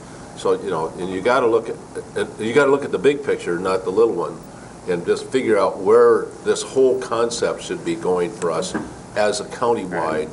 It's like I see iPads come up, 3 different times now today. Okay, how many iPads do we actually need for our whole organization? And then can we buy it at a discount to be able to do that? I don't know these things. Right. And sometimes it's, there's a want versus a need. And I'm not always the person, I can say, here's what I recommend, but sometimes I'm not always the perfect judge either of a department. How much do they need that iPad? So some of those are, they're not easy decisions sometimes when you come down to them. Sure. So here was just a chart for our document imaging departments. We do have a lot of different departments that have access into the system now. Approximately, I think we have about 150, 160 people that do have access into the system, and those are also including Antrim and Leelanau counties that are into the court system. So enhance IT services, and when I'm looking at these, I'm always trying, it's improve the capabilities of the departments, improve efficiencies of IT to be able to help them. We're here to make their job better. Hopefully that's our whole reason for being here.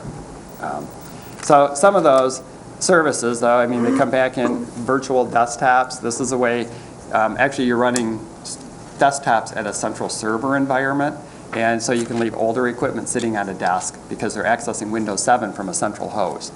It also gives a capability of an iPad to access a PC desktop and have 100% capability of a desktop from an iPad, which, an iPad is really a more limited machine than that, but a lot of agencies are moving in that direction so that if they're out on mobile, they still connect back through there, have that capability to be able to do all of their work.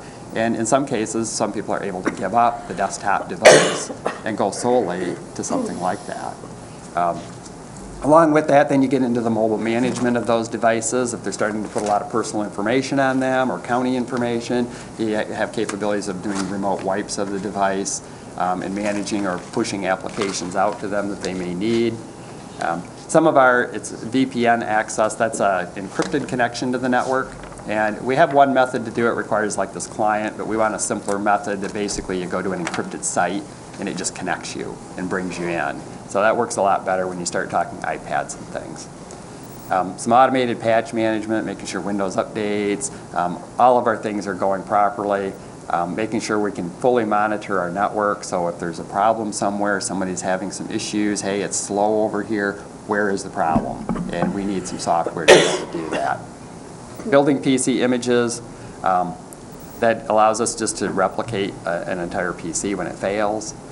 Remote support for PCs, I don't know if you've used WebEx or those where people have done presentations, but allowing us an easier method of taking over somebody's desktop, providing full support. We can do that now, but it's more like we need their IP address, we need some things where otherwise we could have a directory we just build and jump in and provide that remote support. A ticket tracking system. We have a small one in place right now at the health department, looking at expanding that for everyone so that all the departments, when they have a problem, they can just go right online, plug in their own ticket request, get into so we can prioritize those. Right now they're calling each of their individual technicians, and I think it's working, but I think the tracking system is going to help us make sure we don't lose things. The IT staff development, and also, employee training just generally in the county.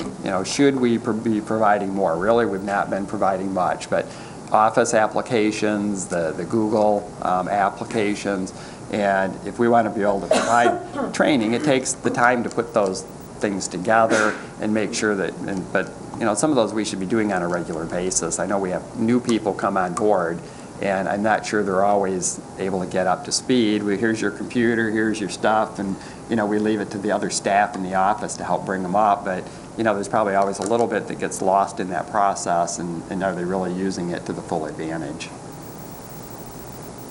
So again, same types of resources again, and also if we get into where we're doing a training program, we also need a department's commitment. They will send employees to come to those. We used to have some in the past, and it was surprising how few people would come, and we'd even call some people that we knew, said, you really need this. I know, but I don't have the time. And, we can't force people to come, but we need a department's commitment to follow through on that. And maintain our technology infrastructure. Again, increasing productivity for all the departments, and giving employees the tools they need to do the job. And I think, the county has, been in an economic crunch here. We've reduced staffing, but at times what's happened is we still haven't given them the tool to do the job. We've also reduced our expenditure for the computer that goes back to their desktop, and you'll see some of them, how old some of ours are. So here are some of the tasks in there about replacing computers, where do mobile devices fit into this, some of my back end, again, looking at keeping the fiber speeds up, more wireless access. We have difficulty with our connection to Antrim County, trying to bump up the speed of that connection. It's currently going through their internet connection, and as we're trying to do document imaging, pushing more through there, we're trying to say what other options are available to them. So making sure, too, we have off-site redundant servers, we have off-site redundant backups right now, but we don't truly have a server. If our imaging servers go down right now, we have to go through a process where we're going to have to make sure that we get that restarted, getting it back up and running.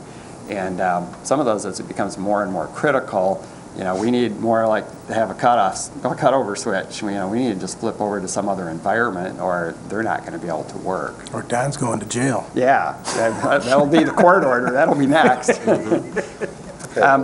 Making sure we're looking at different cloud services that are available. It was interesting, I just went to a Merit discussion last week. They're the ones that got the fiber contract throughout Michigan, I think about $118 million to put that all around. They just went through Traverse City, but they're now setting it up where you could buy a server hosted by them, and it's sitting down in Detroit. State of Michigan's looking at some of those same things. Oakland County has talked about, we've got a lot of great applications. With this fiber high-speed network, we could host that for you. And you say, why reinvent that? Why don't we just host it for you, and you can jump on ours? And it's really opening that up in Michigan now that fiber is getting all over. They were talking on their fiber there that they could offer one strand of fiber, they can do like 40 10-gig channels through there. Just amazing. It's like if we split it to blue, we can make 10 gig go there. If we do yellow, we got another. If we do, so it's amazing. There's not going to be a limit to how much they can run through this stuff. So I think some of those are similar resources you see each time. We do need, if we're going to go to the 10 gig on our network, we need newer equipment there. And a wireless controller, where I think we're about at 50 access points that we have throughout our 6 facilities now. And I think that's about what our controller supports to do that. We can centrally manage all of those. But here was an interesting chart I just pulled down from my inventory the other day. And we have approximately 255 computers that are 5 to 10 years old. So, I think the ones that you're seeing on that 9 and 10, I think I have to double check my inventory too. Some of them are just a server that sits there and it just runs a printer function and somebody's not actually sitting at it. Sometimes they're just sitting out there like that. But we do have a lot of old equipment out there. And we even, departments have been frugal and they haven't asked to have them replaced. I've also, when I've come in with recommendations for the past couple years, it was like, the county's at a standstill. We don't really have the money. So I went in there and said, I want to buy $130,000 worth of equipment. And administration said, you need to reduce that by $35,000. Go through your list and pick them out. And so they are typically things we were recommending that departments did not ask for that we pulled back off the list again. So, there's a lot of people that have much better equipment at home than they have at work. I'm amazed how many people have XP. Yeah. We could probably, in the 3-year-old equipment, a lot of those we could have chosen at that time XP or Win 7, and I think we could load it on those ones. Mm-hmm. But we really are there. And what we're getting is as new applications come in, the hardware doesn't support it. We're not being proactive there. All of a sudden we're going, okay, I'm looking at this application. Okay, that means we've got to replace those 10 computers, and it's a forced replacement, versus us saying, we've got the equipment already. Sure, it's not a big deal to bring in the application and load it on. So those new ones, I think there's like 80-some, those will replace, some of those older ones. Those are this year's budget that we're just getting ready to put in place. So we're going to pull some of those off of there and replace it. But we do have a good number of them. And but that estimated cost of the $787 each, that's your standard desktop display. If we did all of those, that's $200,000 to do 255 computers. So, there is a lot of money, but at the same time, I don't think we've been helping ourselves by reducing it. If we can keep it on a regular yearly thing of saying, let's not get over 5 years, mm-hmm. then we don't get built up, which is what's happened. All of a sudden, now we've got a whole big bunch of them sitting out there. Like our road system. It is, and you have to make the choices, and I understand that. Yeah. So I just wanted to show this is where we're sitting. Also for the Microsoft Office, most people are still running 2003. The 2007-10, those are both really very comparable products. But, You know, there's a huge number of them out there running the older I version. use 2003 at home. You know, and it wasn't such a big, I mean, most of the people aren't really getting so much past beyond the capabilities of what it can do, but the new people coming in, they're familiar with the new one, and they are designed very differently when they put that ribbon bar on there in the 710 environment, so all of a sudden you get somebody, and they're having to relearn to go back the old way. I know HR said, you know, well, yeah, we have our testing, and they were testing them on 2003. Probably wasn't very fair, you know, when they're asking format this and do this, and they're spending half their time looking, where's the function? Yeah. So, and then also they changed the file format between those versions, which then creates a lot of issues, you know, when people are sending the new version to somebody that has the old one. Gotcha. Yeah, and there's a converter for it, but it's not 100% either. And so, you know, they don't have a problem reading the old one if you send it to somebody with the new. It's more, you know, when it's going back the other way around. So in summary, I would just say additional funding to upgrade personal computers would be what I'd put at a top priority. I'd like to see additional funding for IT training. I'd like to see additional resource support goals, you know, that you determine are a priority from this list. You know, we're not going to get there, I don't think, if we can put a little bit of money into it. And so, and my other down there is I still think the board should follow through on a classification review for all county employees. I think the economy is going to pick up, and I'm not sure how well we're going to hold up to that. Maybe we're okay, but we don't know unless we look. And so I know I've had people leave my office and they said, gone somewhere else, I'm doing less work, I'm making more money.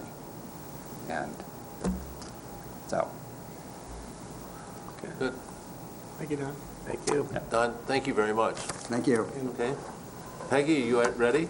Yeah, mine's real short and sweet. Oh, no. Beautiful. All right. You get extra points for that. 4 stars on that one.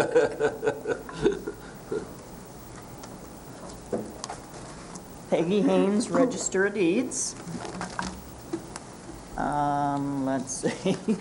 Basically, my plan is to continue to find new ways to generate revenue in my department, which I have for the past many, many years, and hopefully, I know the people in the county appreciate me.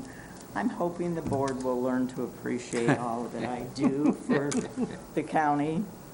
My online services that I've got out there now because of the computer system I use. Our credit card site alone for people going on and doing searches generated just short of $20,000 this year. I mean, that's a lot of money just for downstate people and attorneys and stuff going on and using it. My overall, with my subscription services that I only do locally for title companies and the credit card site, we had a profit of over $77,000 this year. And that's just because I've got stuff out there online. And I have ways for people to access it for fees. About all I can do in the department anymore is continue to work on the back indexing, get the older documents in there. That'll generate more use even of the online systems, but we're about as high-tech as you can get. I've been doing the e-filing, accepting e-recordings for almost 2 years now. Now that the treasurer has the BS&A up and running, we can record the tax forfeitures in our office, which saves time and money. So I guess that's about all I have to say. I don't know, what more I can do. Any suggestions? Peggy, you bought some old documents. How has that helped your department? It's slow right now. People have gotten used to using them, and they're starting to use them a little bit more. I'm not sure. I think we're only making maybe $500-600 a month right now on them. But if oil and gas people start coming in and we find a lot of like Consumers Power surveyors looking for easements, it's a much easier way to search for easements. so they're starting to use them more. Good. So, Okay. Thank you. okay, thank Thank you. you, Peggy. Thanks, Peggy. Jason?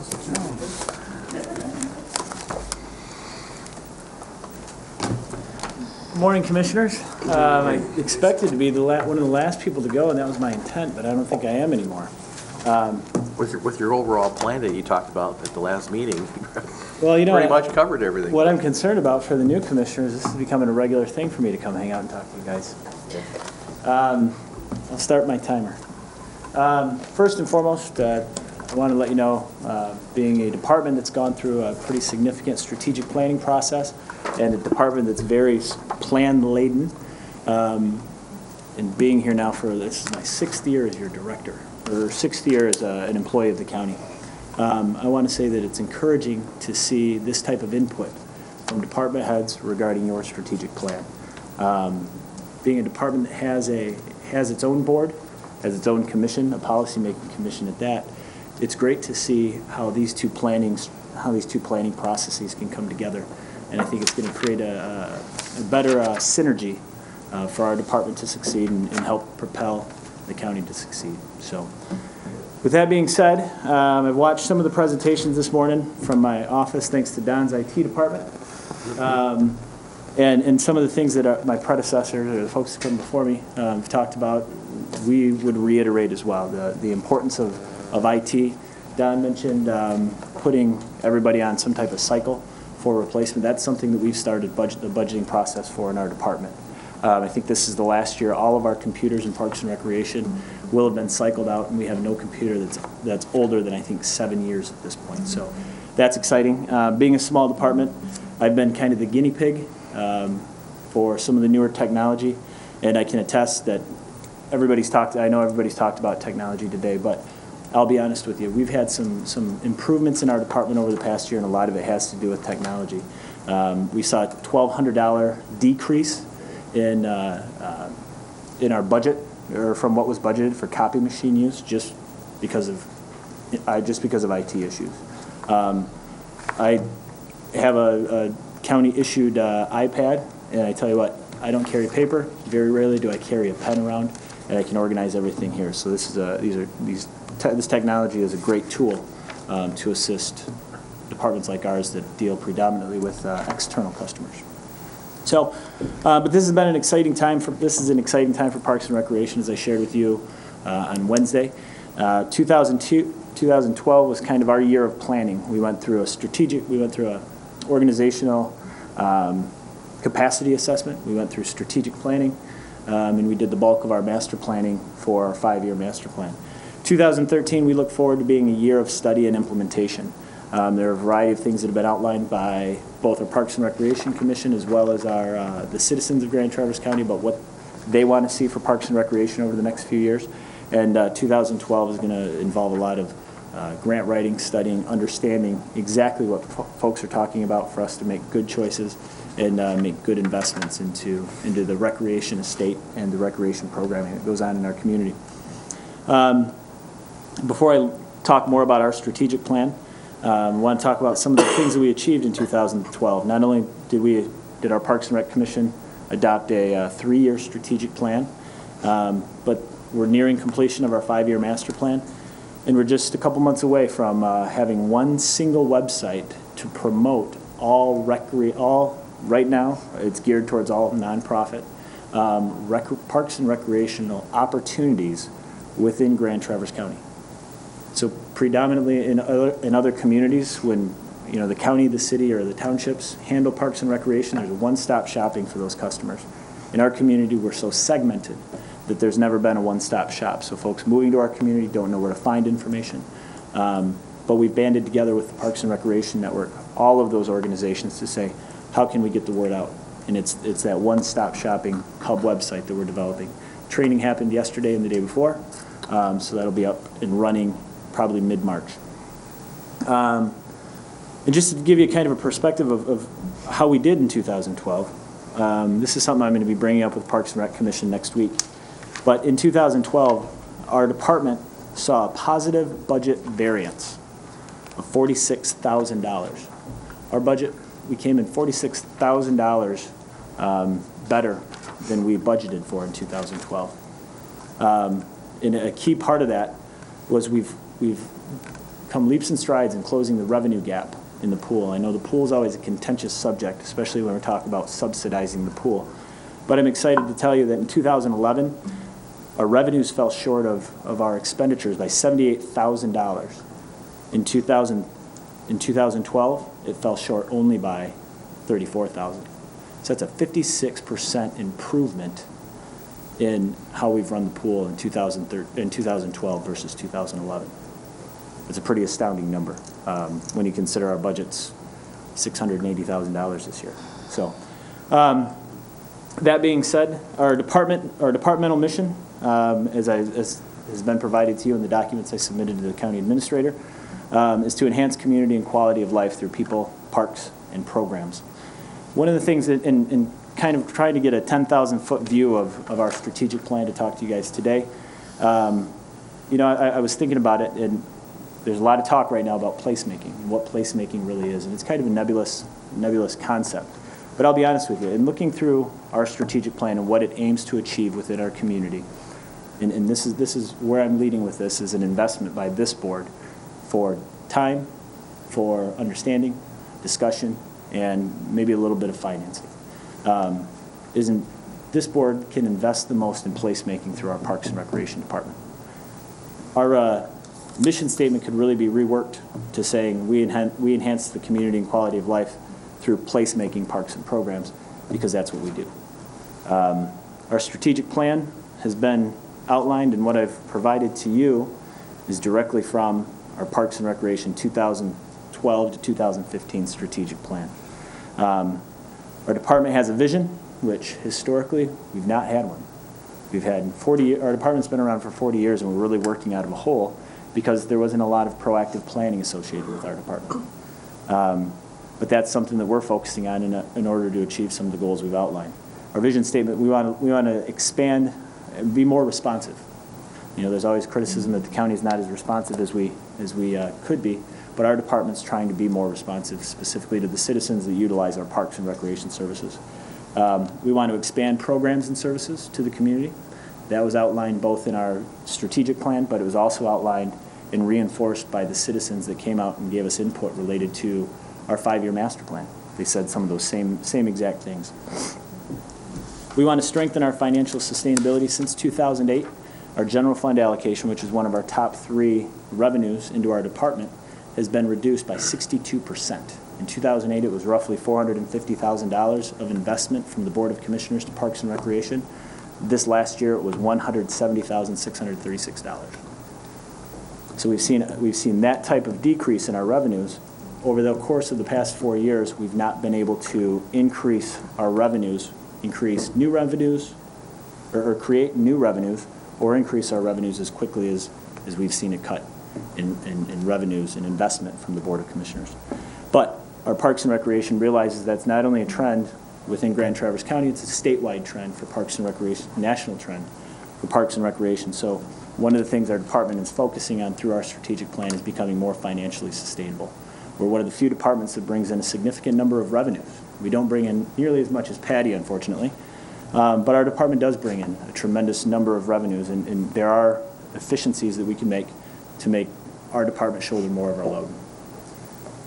And finally, to clarify the operational roles and increase our organizational capabilities, this is something that we've been short-staffed basically for the past 2 years. It was encouraging 2 weeks ago when I came to you that you approved a change to our staffing plan, and we look forward to having a new office manager come on and create some efficiencies as far as communication to the public, communication among staff, and moving forward with carrying out our strategic plan. I'm the only employee right now in the department that really reaches out and gets outside of the Civic Center at all. So having someone as an office manager that can assist me in some of the clerical things that I currently do is going to be key, and I think the success we saw in 2012 will be continued to an even greater degree in 2013. That being said, that's kind of the overall vision for our department. Through that strategic planning process, we also came up with more specific goals and even more specific objectives. The objectives I won't go into detail about unless you have any questions or would like to, but our goals are very similar to the vision statement I just put out. Our commission would like to see us develop more robust recreational programs. So what we found through a couple different studies is our community believes that there are not enough recreational programs specifically for youth, but to some degree even for adults or family special events that happen in our community. So our community is asking for someone to take that on, whether it's the city, the county, the townships. But I'll be honest with you, understanding where we're at and where our commission wants us to go, our department is best positioned to meet that need for the community. And it's a need that our community's not had in the past. They've not realized that they've needed it, but we've heard over the past 2 years that they want it. And that's something that our department plans on moving forward with. It's something that I'm researching some grants right now to fund a pilot program to bring a full-time staff person on. I've talked with the county administrator, and I understand the county's financial position in bringing on an additional person. I believe over time that this person would be a revenue positive position. I just need to find someone to invest in giving this person a fair shake over the course of 3 years to fund that position. That way we can move out and we can be more proactive in bringing people into our parks and facilities, creating healthier lifestyles, and just creating an overall general better community. I mentioned a moment ago about strengthening financial sustainability. There's a reason parks and recreation go together. Parks don't make money. Recreation does, especially if we're the landowners and we don't have as much overhead. So one of the key pieces in improving financial sustainability, not the only piece, but one of the key pieces is bringing on that recreational programmer. We have a lot of underutilized facilities that we could utilize. We have baseball fields that are only utilized two months out of the year, but they take up the vast majority of the land at the Civic Center. And I'm not talking bad about baseball by any means, but what else can we do on those facilities? What can we do for the other 10 months? And that's something that we want to look at in creating some financial sustainability. We're better positioned with our 5-year master plan to seek large grants, predominantly for capital improvements, capital purchases, through the Department of Natural Resources. And after the adoption of that plan, we will be seeking a grant, even in this grant funding cycle with the due date of April 1st. So we're trying to increase coordination. Our goal is increasing coordination of programs and services. And our Parks and Recreation Network that was developed has come a long way in coordinating those services and bringing together predominantly territorial organizations competing for kids to talk the same language and see where we can create some efficiencies. And I think I hope to have a meeting next week where we can discuss taking that one step farther to better increase the coordination of those services to our community. Our Parks and Recreation Commission, as I mentioned on Wednesday, wants to be a leader, not only a leader of appointed boards and commissions in our community, but they want to be leaders in the Parks and Recreation field. And that's a commendable goal, considering we have some of the most impressive and most diverse park and recreation estate in the state of Michigan. We want to improve parks and recreation opportunities in Grand Traverse County. This falls in line directly with developing more robust recreational programming. Within our master plan, you've noticed, I assume all of you guys have read all 244 pages, right? Not yet. I wanted to check and make sure you guys are still awake. My apologies. But within that, they do identify, our Parks and Recreation Commission, and through support of our public input process, did identify that they'd like to see the county acquire more parkland in a more geographically representative fashion within the county. The park we own farthest south, the southernmost park that we own, is Beitner Park, which is in the northern tier of Blair Township. So we're not serving South County as well as we could. And finally, increase, and this is where that office manager position that you guys approved at the end of last month will help out. Parks and Recreation Commission wants to see us increase community awareness of an application or appreciation, for the recreational opportunities in Grand Traverse County. We've heard a lot about this lately. Everybody comes here for our natural resources. You know what? You guys, through your Parks and Recreation Commissioners, are the number one stewards, could be the number one stewards of those natural resources. The natural resources they're talking about is the scenic beauty of places like Power Island. They talk about the use of the Civic Center and having such a great 45-acre active sports complex right in the middle of the city. We talk about the Nature Education Reserve, the things that we talk about with the dams coming out and the Boardman River Prosperity Plan. These are all the natural resources that, frankly, you guys own. I manage on your behalf and at the through the policies and the goals set forth by the Parks and Recreation Commission. But our Parks and Recreation Commission, they want to be leaders in the Parks and Rec industry. And I guess what I'm asking of this commission, moving forward with our strategic plan, is to keep in mind, Parks and Recreation, we do a lot more than just take up general fund money. We're providing the proactive healthcare plans for our community by keeping people in our pool, by keeping people in our parks, and keeping people active. So when you talk about a vibrant community, one that's keyed in on placemaking, your best investment is going to happen in parks. And I look forward to working with you guys in the next, during your next term, over the next year with this strategic plan. And if you have any questions, I'm happy to answer, but my 15 minutes is up 9 seconds ago, so. Thank you very much. Any questions, Sonny? You know, I have a long-standing support of Parks and Recreation in our community. We appreciate that. We know that. I do want to make the point, though. You mentioned in your presentation that the general fund appropriation is down 68% since 2008. That was not a top-down decision. That was a cooperative decision between the Parks and Recreation and the County Board of Commissioners. I don't want, you know, the people that watch us on TV to think that we've cut your budget 68% since 2008, you know, because it truly was a cooperative discussion, I believe, for most part. For the most part. Okay. Thank you. Great. Appreciate Thank your input there. Next is Dean Bott, Finance. And I'm glad Don is still here, because I've got a question for Dean that Don's going to need to weigh in on. Good morning. I will not need 15 minutes, so if Jason needed more time, I'd gladly give him some of mine. But it's good to see you all here. I'm not used to sitting in this position, but you do have a copy of the Finance Department's strategic plan. I'll briefly go through this. You're probably going to hear some common themes from me that you've already heard, but our mission statement, I believe you all know what we do, but our main goal, main purpose is to maintain the accounting and financial records for the county. We do not do that alone. We have almost every department assists in that process, and we have a lot of help from IT, because they've over time provided us with the technology to do that. We also work quite closely with the county treasurer. They receipt in the revenues, but there's a lot of cooperation, and that's the main thing there. We also play a key role in budget administration. Once the board adopts or approves a budget, that's not the end of it. Every day we're working with that budget, making sure that revenues are recorded where they are supposed to be, or expenditures are accounted for in the right line items. But the budget, it's also changing on a daily basis. Every time we have a personnel change, technically you need to take a look at the budget to make sure that we're in budget, or what effect those changes have on the budget. And with 450 employees, there are a lot of changes in just personnel alone, and that is our major cost driver.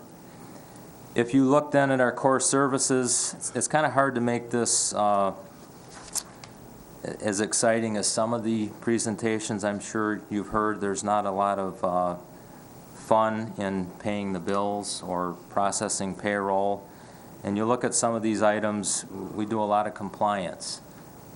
We assist in preparing the W-2s at the end of the year, along with Human Resources, and one of Don's programmers, Mike Reed, helps us with that, because those are all submitted electronically.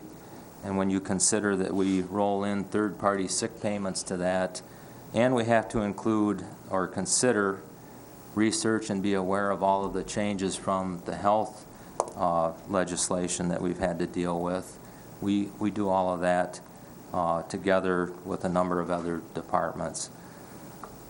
This year, or within the last year, we've also taken on, we process all of the health reimbursement claims in-house. Those are hundreds of checks every week that are processed, and that it is a process. We receive a file from our benefits administrator, and we have to create those vendor records in our accounting system, so it takes quite a bit of time to do that. Again, IT was instrumental in helping us do that without adding any additional manpower. Some of the other things that are on here, you probably wouldn't necessarily, we don't talk about them at length. We maintain the fixed asset records. We're preparing our comprehensive annual financial report. I believe last month, I know we received our 7th consecutive award from the Government Finance Officers Association. So we do a pretty good job, again, with the assistance of a number of departments in preparing our annual financial report. We also play a key role in the accounting support for our corrections or jail facility. I have a person who spends most of her morning there. We have done a lot of things over time to make that process as efficient as it can be. And in fact, with the kiosk that was established, we spend significantly less time in that operation. And when that person comes back to the office in the morning, we have her helping us in other areas where I'm short manpower. But we're managing to do the work that needs to be done with actually fewer FTEs than we had as early as 3 years ago. If you look then at the trends or issues, I think what you're doing today is very important because it's becoming extremely difficult to put together an annual budget and hope that maybe next year is better. We need to be looking at a longer term window, 3-5 years, and even longer than that when you consider our capital needs that we may have down the road. So this is a very important process that you're doing today to help prioritize where you spend the resources that you have. We have a significant unfunded pension obligation. Although we're paying what the retirement system tells us to put into that system, we are simply not making any progress in paying off that obligation. We are looking at some things in that area, which is one of the items that's listed on one of the goals. I think taxable value and our tax base are another concern for this board. Most of you probably have received your assessment notice recently in the mail. Taxable value in most cases is increasing by 2.4%, but if you notice, the assessed value on that tax statement probably went down. So we used to have a huge gap between our assessed value, which is supposed to be 50% of the market value, and our taxable value. That gap has shrunk significantly. Cash flow management may also be an issue. We will exhaust our revenue sharing reserve fund next year. The administrator mentioned the issue with that from a state perspective. That will be an issue. Shifting our tax levy to the summer is also a reason that we have to be more concerned with our cash coming and going. We used to have our tax levied on December 1st, and it was really nice to have all of your tax revenue come in on the front end of your fiscal year. Now you don't receive the revenue or the cash until July. And I think the last thing that I've listed here, we will also probably be doing as part of the budget process, but we need to evaluate our fees. We have not increased fees on a consistent basis. I think we need to look at establishing a policy regarding how we address fees so that we're looking at that in a systematic and rational manner. And we can look at the GFOA for some assistance on recommended practices in that regard. Briefly, if you look at the goals, then we are always looking at ways to improve the processes or our core services in the finance department. One recent example, we're heavy into paper. I have to applaud the folks that use the iPads. I simply haven't made that transition, but every invoice or every bill that we pay... Do you have an iPad? No, I don't. I'd be willing to give this one to him. But every source document that we receive in the finance department is a piece of paper, or it can be an electronic document. We have done a great thing with our accounts payable processing by transitioning to a document imaging system. We were one of the first departments to go with the group of 4 that was selected. The opportunities are endless for using that system. This year, when we closed January, we used to keep all of the documentation to support the journal entries, sent that documentation down to the treasurer because those journal entries are permanent records. We now scan all of that documentation in support of those adjustments into the document imaging system. We no longer keep the paper, and that significantly saves on file space, but it's easier to retrieve that document because you can do it right on your computer. I know the treasurer would like to do that with the receipts documentation, and so I'm pretty sure that one of the things that you're going to get out of this strategic planning is that we need to continue to expand the document imaging applications wherever we can. So that process improvements, we're always looking at things that we can do to work smarter and not as hard as we do. But the one thing I will say there is I have a veteran staff, with the exception of my deputy finance director who has just come on. I have a great staff, and they all come in every day and they get the job done. I can't say enough about them. And they generally make me look good, so that's always a good thing. The second goal, though, is working with the county administrator and controller on the 2014 budget process, and what you're doing today plays a huge part in that, because we're going to need to have some direction that will come out of this process. The annual budget, I think we've done a lot to manage the resources that we have, but there's only so much you can do when your main revenue source is somewhat flat, and in fact it actually had decreased 2 years in a row by about 2%.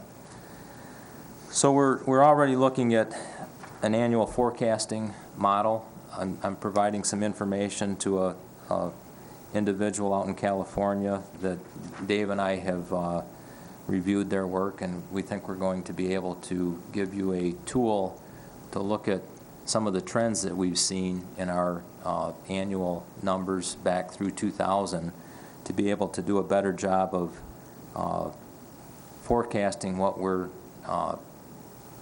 expecting to see in the future. So that will help us make better financial decisions.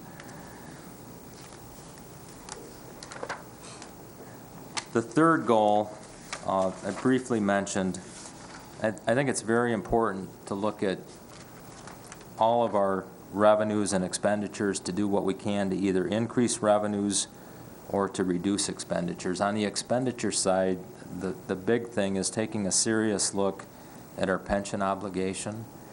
We are working with our bond counsel to determine if it might make sense to actually issue bonds to pay off that unfunded obligation.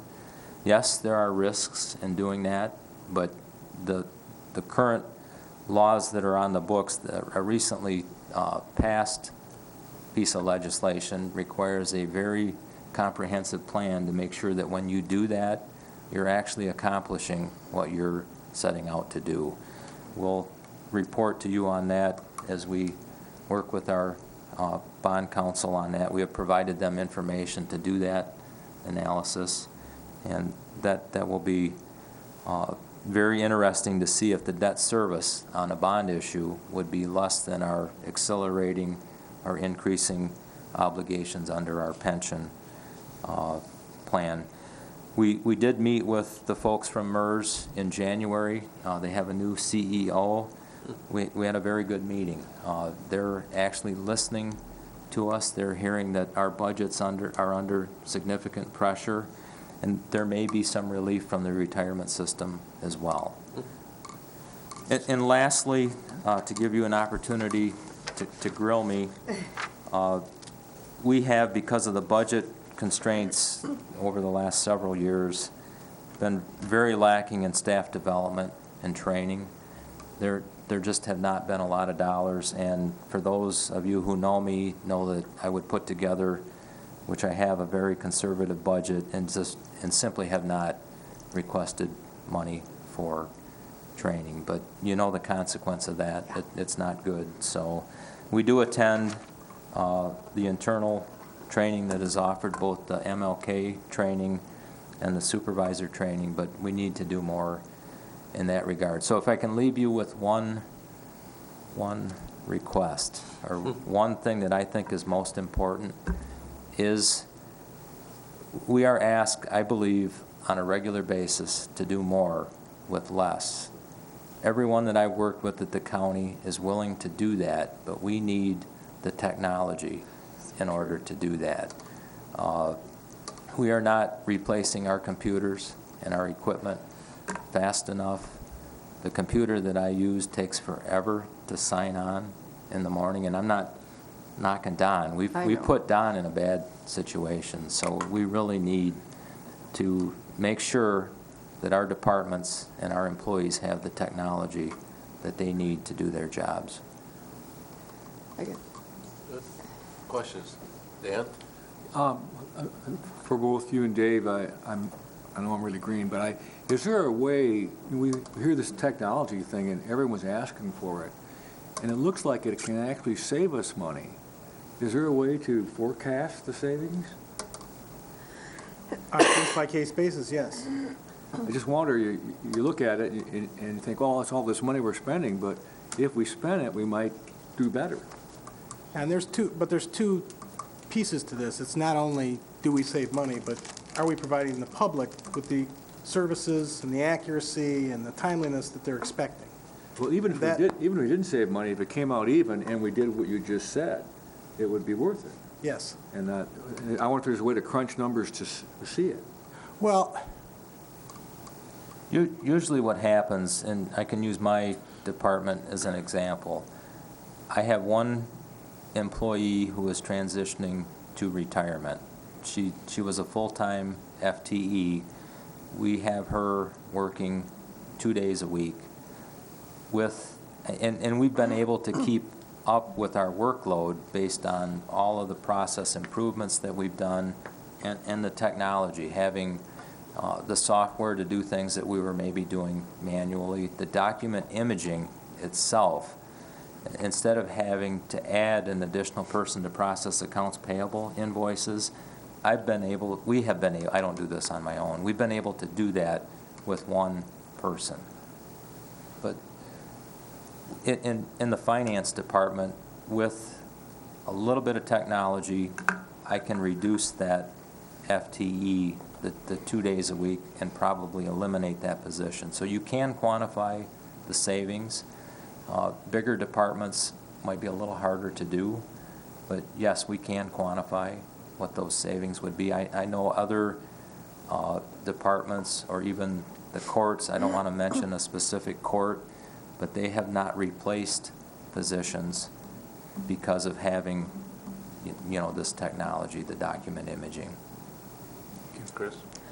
Dean, one of the things, as you know, because I harp on it regularly, that I find frustrating when I look at the numbers in the departments, you cannot tell what anything actually costs. And I'm just going to use, as long as Jason is here, I'm going to use his department as an example. You, in order to find out what the Civic Center building costs, you have to go into the facilities budget. I don't know how people can manage costs when you don't know, you aren't provided with full costing. And I don't know how you do any kind of managerial accounting without that information. So I'm glad Don is here. There's got to be something, some software somewhere. I mean, people use it in business where they know what something costs. Well, the nature of, well, it's two things. Fund accounting is something that's universal, but the budgeting and the accounting statutes that we operate on in this state, you know, there are certain requirements, and we have built our accounting system around those requirements. To take that information and roll it up into a report or a format that would be more useful to the county administrator and the board is clearly something that we should be looking at and maybe strive for. We would have, you have all of the building blocks to do that, your accounting, And your I fund do, and accounting. I have Excel spreadsheets at home, but I mean, it's just, That's something that, Commissioner, we can definitely work towards. It would require some computing power to do that, yes, though. it would, yeah. And time for staff to do it. Yeah. A lot of the obstacle is, what gain do you have from splitting splitting all the little pieces apart, putting all the indirect costs in one budget, for example? What kind of impacts does that create? If you've got a grant department that they'll pay for this, but they won't pay for that, you're accounting for it all in one place. Right now, what they do is they make sure that, so for the sake of reducing the amount of time it takes to report on that grant, they put the things that are allowable in that grant, and the things that aren't allowable, they keep in the facilities department, they keep in these other places. We don't account for indirect cost like a business would.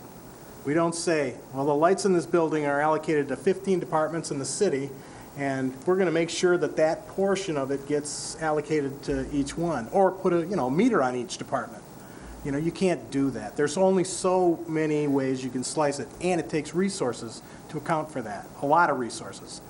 And how many people you got in your department, Dean? 6 total, but one is a .2 Well, I've FTE. said- Yeah, we don't have anybody I have- dedicated to managerial accounting or budgeting.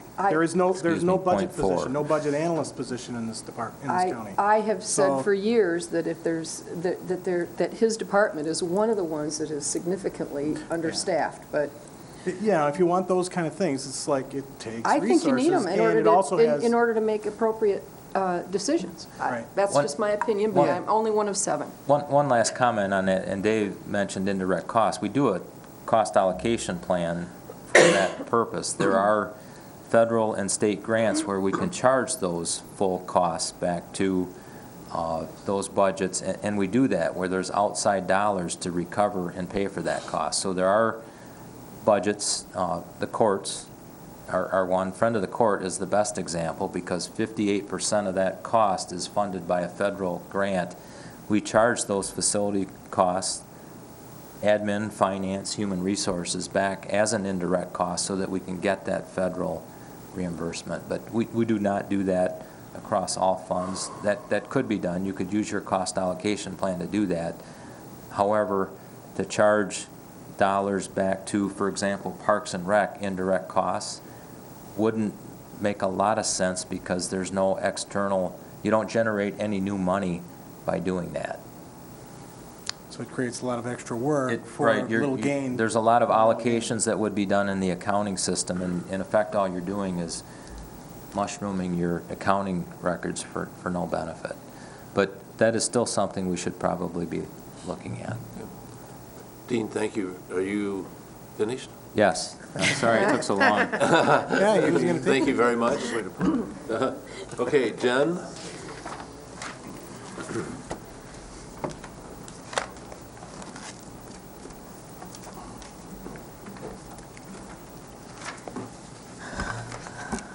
Good morning. Morning. Well, human resources. So, we are here to support the employees of Grand Traverse County. And just a few pieces of information on the employees of the county. We've got about 500 employees, which includes full-time, part-time, temporary, on-call employees at the county. We hover right around that number most times throughout the year. We've got employees in 13 different buildings and locations throughout the county. So there's people all over the place that we stay in contact with on a daily basis. 11 labor contracts, 2 association agreements, and then 2 non-contract groups. So really 15 different employee groups out there within the county. Human resources, we handle, all of the pay, not all of the payroll, but all of the benefits, employee benefits, which includes your health insurance, your dental, your vision, your retirement, short-term disability, long-term disability, life insurance, just to name a few. I have 4 goals in my strategic plan. The first one I want to focus on is actually goal number 4, which is provide equitable wages and benefits to employees. The main reason being here is a wage and salary study. You've probably heard it throughout the morning, but the wage and salary study is long overdue. I actually checked and did some research. The last time we had a complete wage and salary study done was 1990. From 1990 to 2006, every department was reviewed and job within that department on a 3-year rotation. So from 1990 to 2006, when the Siegel study started, it was done on a rotation basis and reviewed and looked at. 2006 to 2008 was when the Siegel study was being discussed and it was not implemented. So since really 2006, we have not reviewed our job descriptions. A lot has happened since 2006. There's a lot of inequities out there, internally and externally. We are seeing employees leave. I do exit interviews with employees that leave. I'm seeing employees leave, and they're staying locally. They're getting better paying jobs locally. It's not going outside the state or downstate anymore. We are seeing that in our requisitions. So far in 2003, we have posted 35 jobs. All of last year was 87. Okay, year before that in 2011 was 59. So we're over half of what we did in 2011, and we're like 7 weeks into the year. So we are seeing the turnover. You're seeing people move. We don't come and ask for new jobs. You guys know, to the county board a lot. Jason's the only one yet so far this year. So all of those are all turnover, churn. And that doesn't include elected officials. That's just your full-time, part-time employees. Making sure I hit on everything here. That is really the wage and salary study. I talk about this. Actually, when I first started 3 years ago, I went around to every department and met with every department head. And 95% of them mentioned the wage and salary study. I didn't go a day without hearing the word Siegel. So it's... We didn't either. Yeah, and I can only imagine what you guys went through, because it was like, tremendously Siegel. So it's something, and it's still on employees' minds. People still bring it up. So definitely something that the board needs to consider going forward. And going along with that goal is also benefits. Dean mentioned it briefly. Healthcare reform is going to be big. It's not only for us, but everybody. They are predicting 10 to 20% increases over the next few years, just because of the taxes and the fees and everything going on with the exchanges and how that's going to be pushed down to the employers. I just went to a seminar this week here, Tuesday, and that was the number that was shared from someone at Blue Cross. So it's going to be big. Luckily for us, we have one health insurance plan here at the county. All of those 15 different employee groups, everybody has the same health insurance. Actually, everyone has the same health, life, dental, vision, short and long-term disability. That's great. We look really good in that respect. Last year was a great year for us in the health insurance as well, saving considerable, $700,000 from the year prior on our health insurance costs. So we are doing a lot to look at those costs. We're coming up with creative ways to look at our health insurance. We will need to continue to do that going forward. Looking at deductibles, co-pays. I'm not talking about just premium share, what employees pay, but I'm talking about benefit plan design, looking at those things, and what we can do within the constraints of healthcare reform. So that's big for us. We have our health insurance agent bid is up next year at the end of 2014. we'll continue to bid that out and go forward from there and be cost competitive with our agent. And health insurance for the new commissioners, we do bid out that every single year. So we will continue to go forward and do that. Jen, would that be smarter to do a longer-term bid on something like that? And the agent, the health insurance. Either way. The agent, we did a 3-year agreement. I think that's pretty good because we want to make sure we are evaluating our agent. And in these times with the health insurance market being so turbulent, I think that's adequate. The health insurance, if we could get more than 1 year, that'd be great, but they're not giving more than 1 year. The insurance companies aren't giving more than 1 year. And if we could hold our costs, we actually did with dental this year. We got a agreement for 2 years where it was the same cost for 2 years. So that was great. We took advantage of that, but not with the health insurance. Not with health insurance. I do have a question. Go ahead. Coming from the private sector, I guess it's my personal opinion that Grand Traverse County has an enhanced benefit program compared to a lot of employers in this marketplace. If you're a teller or a clerk or a lower or middle end job status, not all employers cover family health care for those levels of positions. It's only the people that are in a certain category and going up that they cover the whole family coverage. A lot of employers have discontinued, the match, those retirement plans, those kinds of things. So I guess the question I'm posing to you is, of the people that are exiting, is it a combination? It's just not one thing like, I don't think we're getting paid enough here. Is it an improper job match once they get hired? It just wasn't for them based on their abilities or their ability to work within a group, to the point of, gee, I found something better because it would be considered a higher position than where I'm at right now, therefore it would pay more. Or are you telling us people are going to the same equivalent responsibilities and just leaving because they're going to get paid a little bit more? And do less. And perhaps do less. Correct. That's what I'm telling, yes. So would that classify the majority of the people leaving? Yes.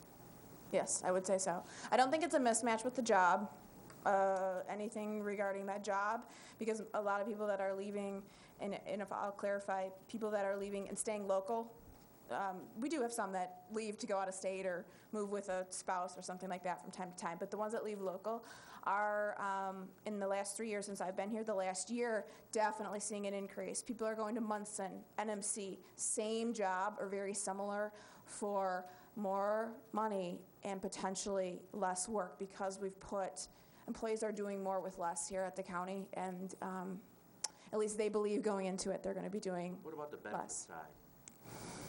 Are they just focusing on salary and not benefits? No, people reward or are appreciative of our benefit structure. They are. And just to kind of add on to that, just so you know, what they call that's actually called discrimination within employee benefits when you provide a different benefit to a lower level employee than a higher level employee, and that's no longer allowed under healthcare reform. So just kind of so you know that's being prohibited now. But and I'm not sure if that took effect this year or if it's next year, but that is something that they're taking away, so that way employers cannot do that anymore. But what was I saying? Oh, on the employees that were leaving. Yeah, employees are leaving. They're going, they are finding stuff at other larger employers, some of the large employers here in the area, even some of the smaller employers. They want, county employees are well-educated, talented employees. They really are, 500 employees. And we've got a lot of them, and they're recruiting them. They are. It's out there. Sonny, you had a question? Well, also being in a little private part of this thing, I can tell you that most of the employees that I deal with, you know, and I'm entry level and, you know, slightly above that, they want to work less. They don't want to work 49 hours a week. They want more money, and they still want the benefits. And if you're not willing to, you know, I ask, you know, every week, you know, can you come in on Saturday? And I'm going to tell you 80% of the time I'm told no. They do not want the extra hours, period. Hands down, they don't want to work.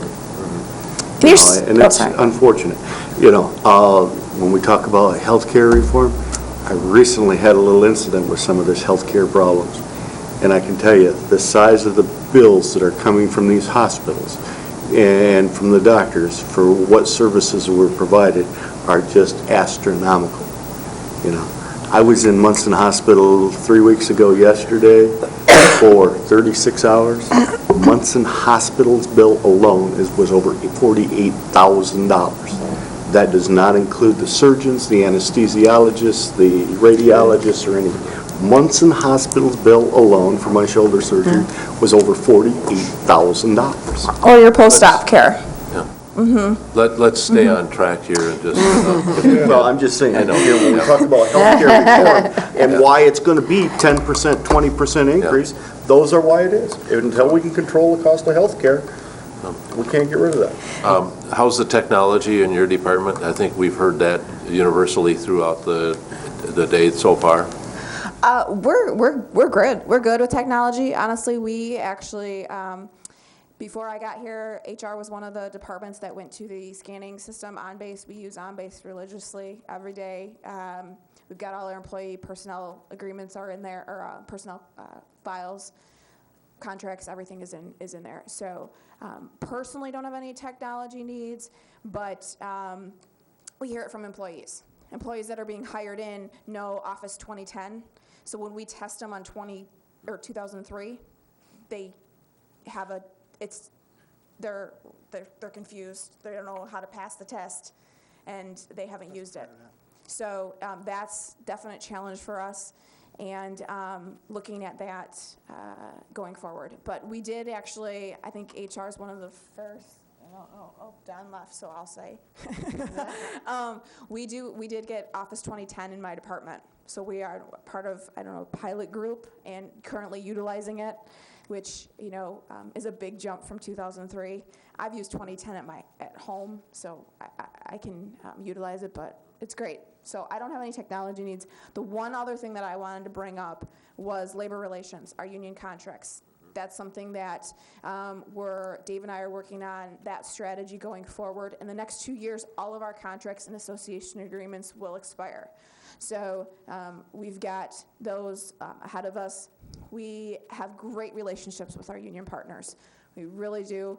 I can say that we really work together, and just something to keep in mind. Want to continue to bargain in good faith with those groups going forward, and I will kind of leave it at that. Oh, right to work is the one big thing with labor relations, if you've kind of heard about that, and that's really giving employees the option to pay dues or not pay dues. That's kind of the high level.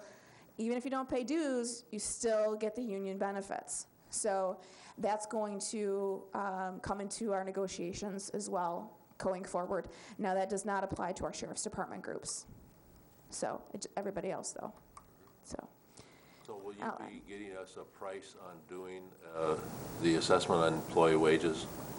Are you going out for a bid on something like that so we'd have an idea what we're looking at? I will do so if... That's a discussion we have to have. That we have to have, okay. Yes, absolutely, but I'm more than happy to do so. Whatever I can do to help with that. Larry? Question. Okay, given we're having, maybe you might want to define as unusual turnover for a county employer. I don't know if you classify that or not. I don't know if you talk to your peers in other counties around the state through your state association, if you have one or whatever, if they're experiencing the same type of activity. But I guess the question I have for you is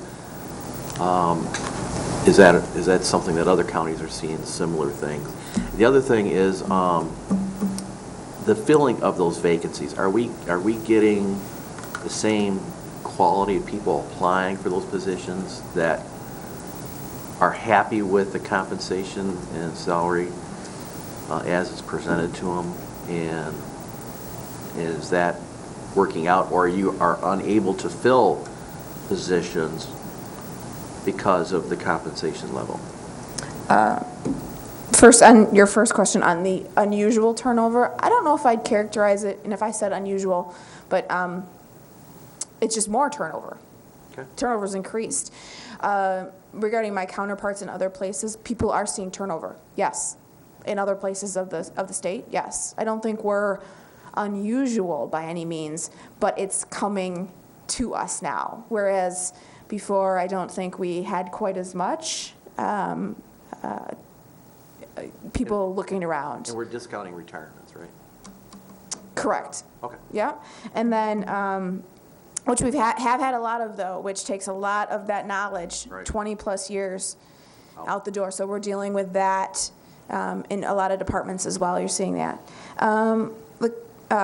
People that are applying, we still get a ton of people that apply. People want to work for the county. The quality, yeah, I think we're doing okay there. But you're seeing us hire at a lot higher than step one to get people.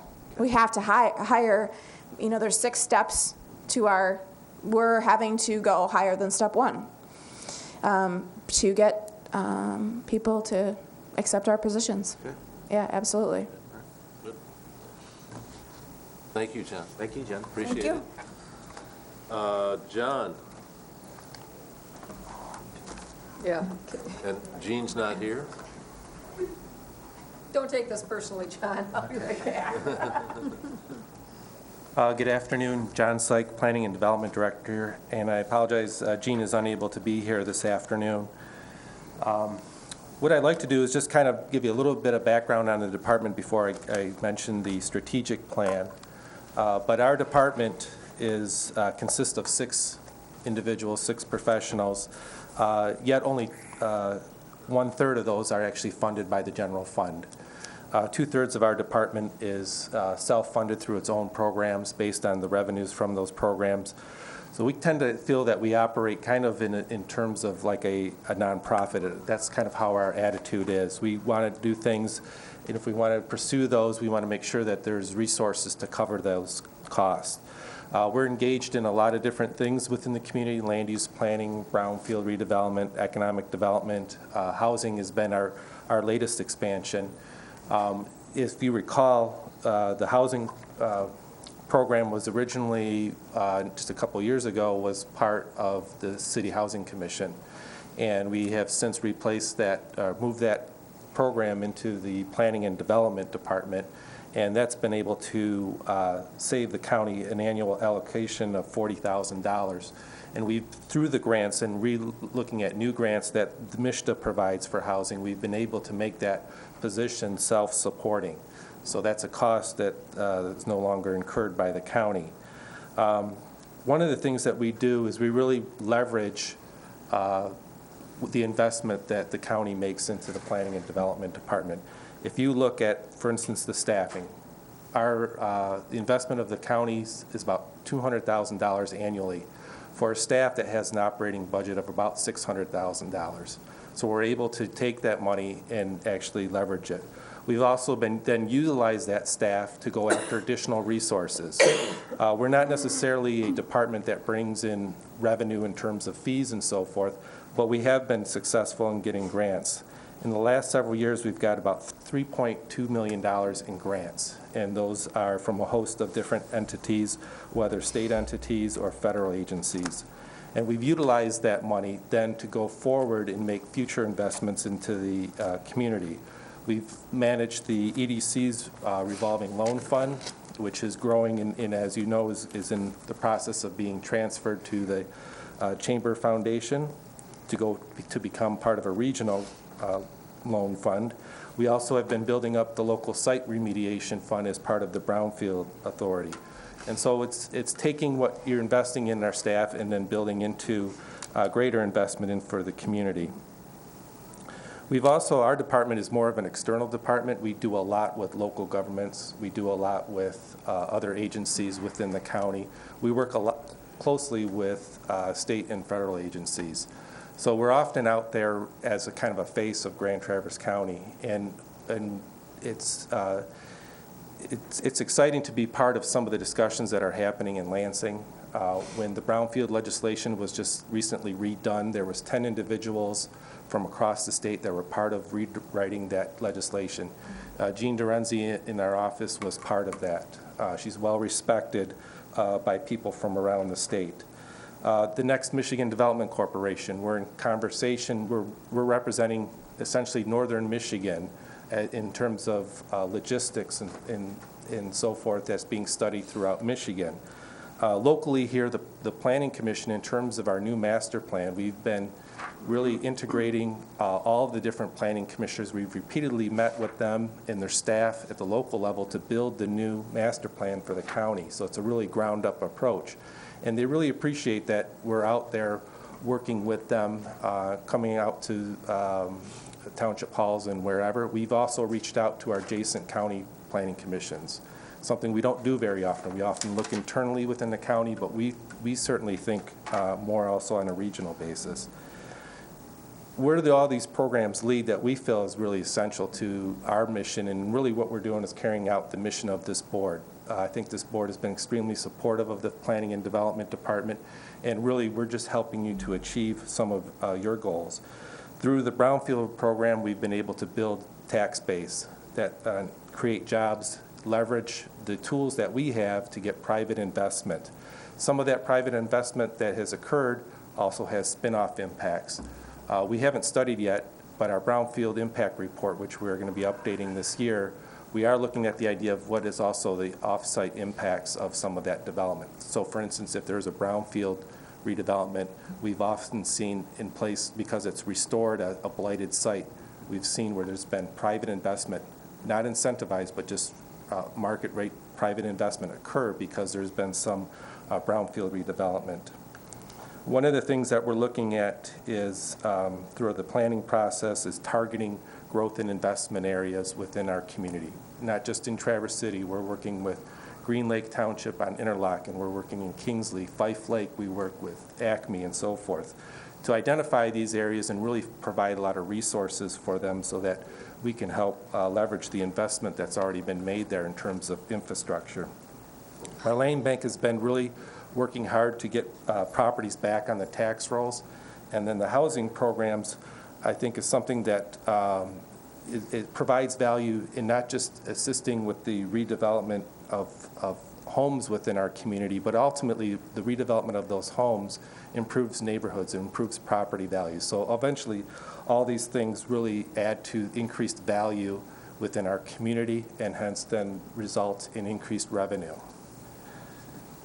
The strategic plan that we've developed for 2013 to 2015 really focuses on 6 points, and I just want to briefly cover those.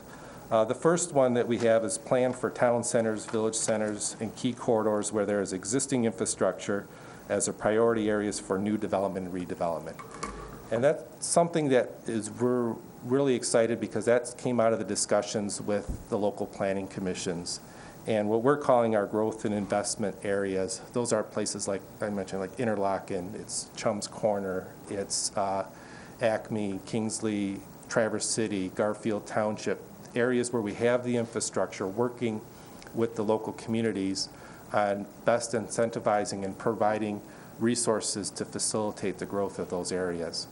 We really see us in partnership with the local units, where the townships and the city and so forth are providing the planning and zoning. We're able to provide some of the other tools, the economic development tools, the brownfield tools, housing and so forth, so that we're really in a great partnership with them. And we're in our kind of, as the master plan wraps up here, which you'll be seeing in the next few months, one of the things that we're looking at is to try to identify the markets within these areas. So we're looking at conducting market studies for these areas in concert with the local units of government. The Brownfield program, which is Definitely one of the greatest successes of the brownfield programs throughout the state of Michigan is right here in this county. And I think one of the things that really helps is that there is only one brownfield authority, and we don't have, like other communities, multiple brownfield authorities. We're able to get a lot more done in that respect. And one of the things the brownfield in this goal is actually moving to continue its program, but also expand it and really looking at that in addition to where there's private investment in cleaning up those sites is to address some of our legacy issues in our community in terms of contamination. We recognize that with the Four Corners front and division, where we're realizing that just redeveloping the sites doesn't address the contamination. We're also seeing that with the Hotel Indigo, and we're now working with the EPA to get supplemental funds for our grant to go after more identification of those contaminated areas. And so we're recognizing the brownfield is taking a proactive role. There's not a lot of brownfield authorities within Michigan that are doing that. The third goal is developing an economic partnership that utilizes a public-private approach. We can have a lot of these economic development tools provided through us here on the public side, but we need that private partnership. These tools don't work if you don't have that private-public partnership. This community really needs to have an active economic development organization. We can't go out and really market these very well. We need that organization there in place to be very active. We need them to be visiting with businesses and finding out the business needs. We're doing some of that ourselves with our Next Michigan Development Corporation. We're doing a business survey to find out, but we still need that organization out there that we can partner with to effectively utilize these different tools. We got some great tools, we got some very powerful tools, but they're only as good as we have that cooperation and partnership. Housing is something that we're really trying to reinvent and maximize the resources. The community, we receive our allocation of community development block grant funds, but we've actually expanded that a little bit in going after some additional MISHDA dollars. But we're looking in terms of this is really about a new development model for how we apply housing. We do a lot of housing efforts in partnership with our local nonprofits like Homestretch and Habitat. Those entities are really stretched in terms of capacity. So we're trying to develop a new model where we can utilize our resources to the best, utilize their resources in partnership with developers and private investors so that we can maximize our resources to address some of the housing issues in Grand Traverse County, particularly workforce housing. And I think you're going to see some of that when the housing strategy comes to you in the next month or so. But we're really trying to maximize what we do already have in place. Another step, goal 5, is to create a partnership between the Land Bank, MISHDA, and others to alleviate property foreclosures. Fortunately, this community doesn't see a lot of property tax foreclosures. But still, what we want to do is alleviate that so we even reduce that number further. And part of that is to do it in the front end, to assist in situations where we can so that we do not get as many foreclosures. Part of that is to understand that we're really trying to address some of these properties. A lot of them have problem issues, and if we can resolve those ahead of time, we'll keep them from going into foreclosure. And then the last part is assisting the county in meeting its facility and infrastructure needs. When I mentioned the $3.2 million in grants, a big portion of those as recently were some of those energy efficiency grants that we were able to maximize here, which were great investment for county facilities. We feel that we have the ability through our planning processes, how we use for addressing issues within our community, we can do that here within the county. So in terms of planning for our facilities and operations, we're willing to assist in that as well. So that's kind of an overview of the strategic plan. John, thank you very much. Okay, thanks. Appreciate it. Nicely done. Mr. Dave, you're up. I am. Got 3 minutes. Okay. I better hurry then. Administration. Well, obviously, I have all kinds of goals and plans. The county board is going to define a whole bunch of those for me, so they're not on this list.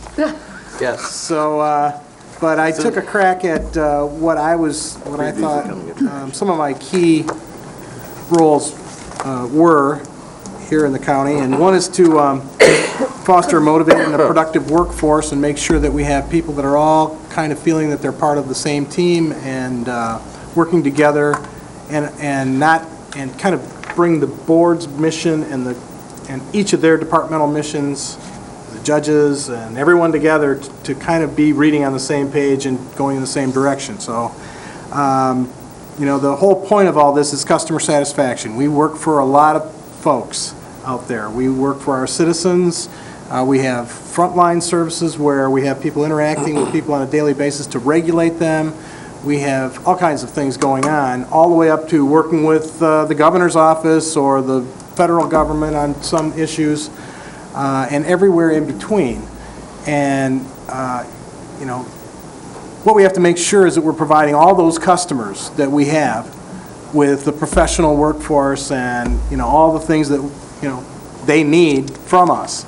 And, everybody wants accurate and timely information. And, one of my jobs is to make sure that our workforce has those tools. And if that, that's probably going to come down through a bunch of specific goals from the Board of Commissioners. But overall, that's one of my jobs, to make sure that we were delivering great customer service to our clients, whether they be internal to governments, internal to our government, or people on the street, or people we regulate.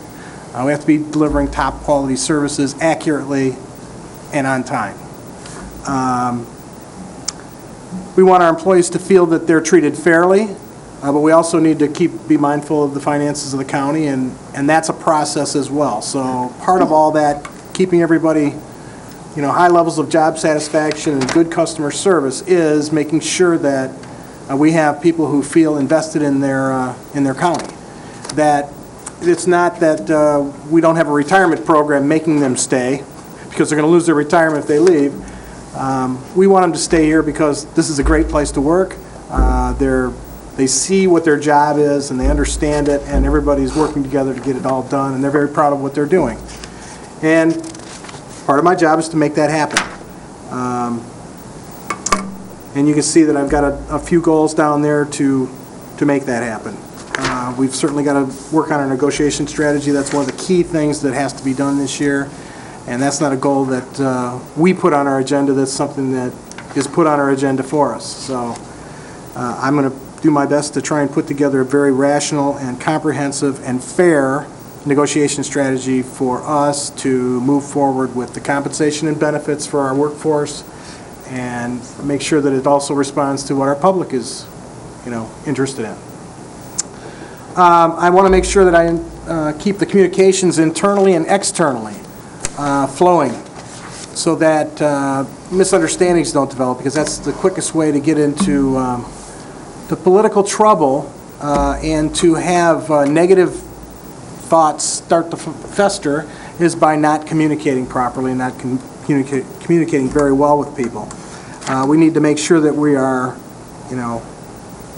we are working together to provide that professional organization to everyone, and we need to make sure that we communicate that to everyone and make sure that our communications with everyone reflect that.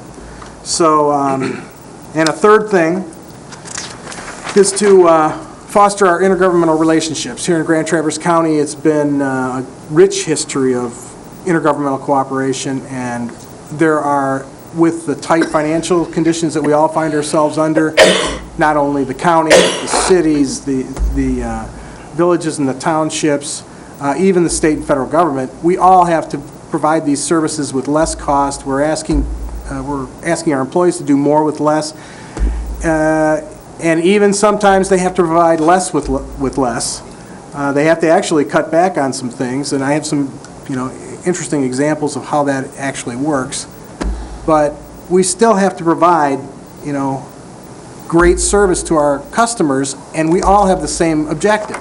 The township has the same objective we have, and, we just have our niches that are carved out by the Constitution and statutes that say this is our group of things to do, and this is the Road Commission's group of things to do, and this is the township's things that they have to do.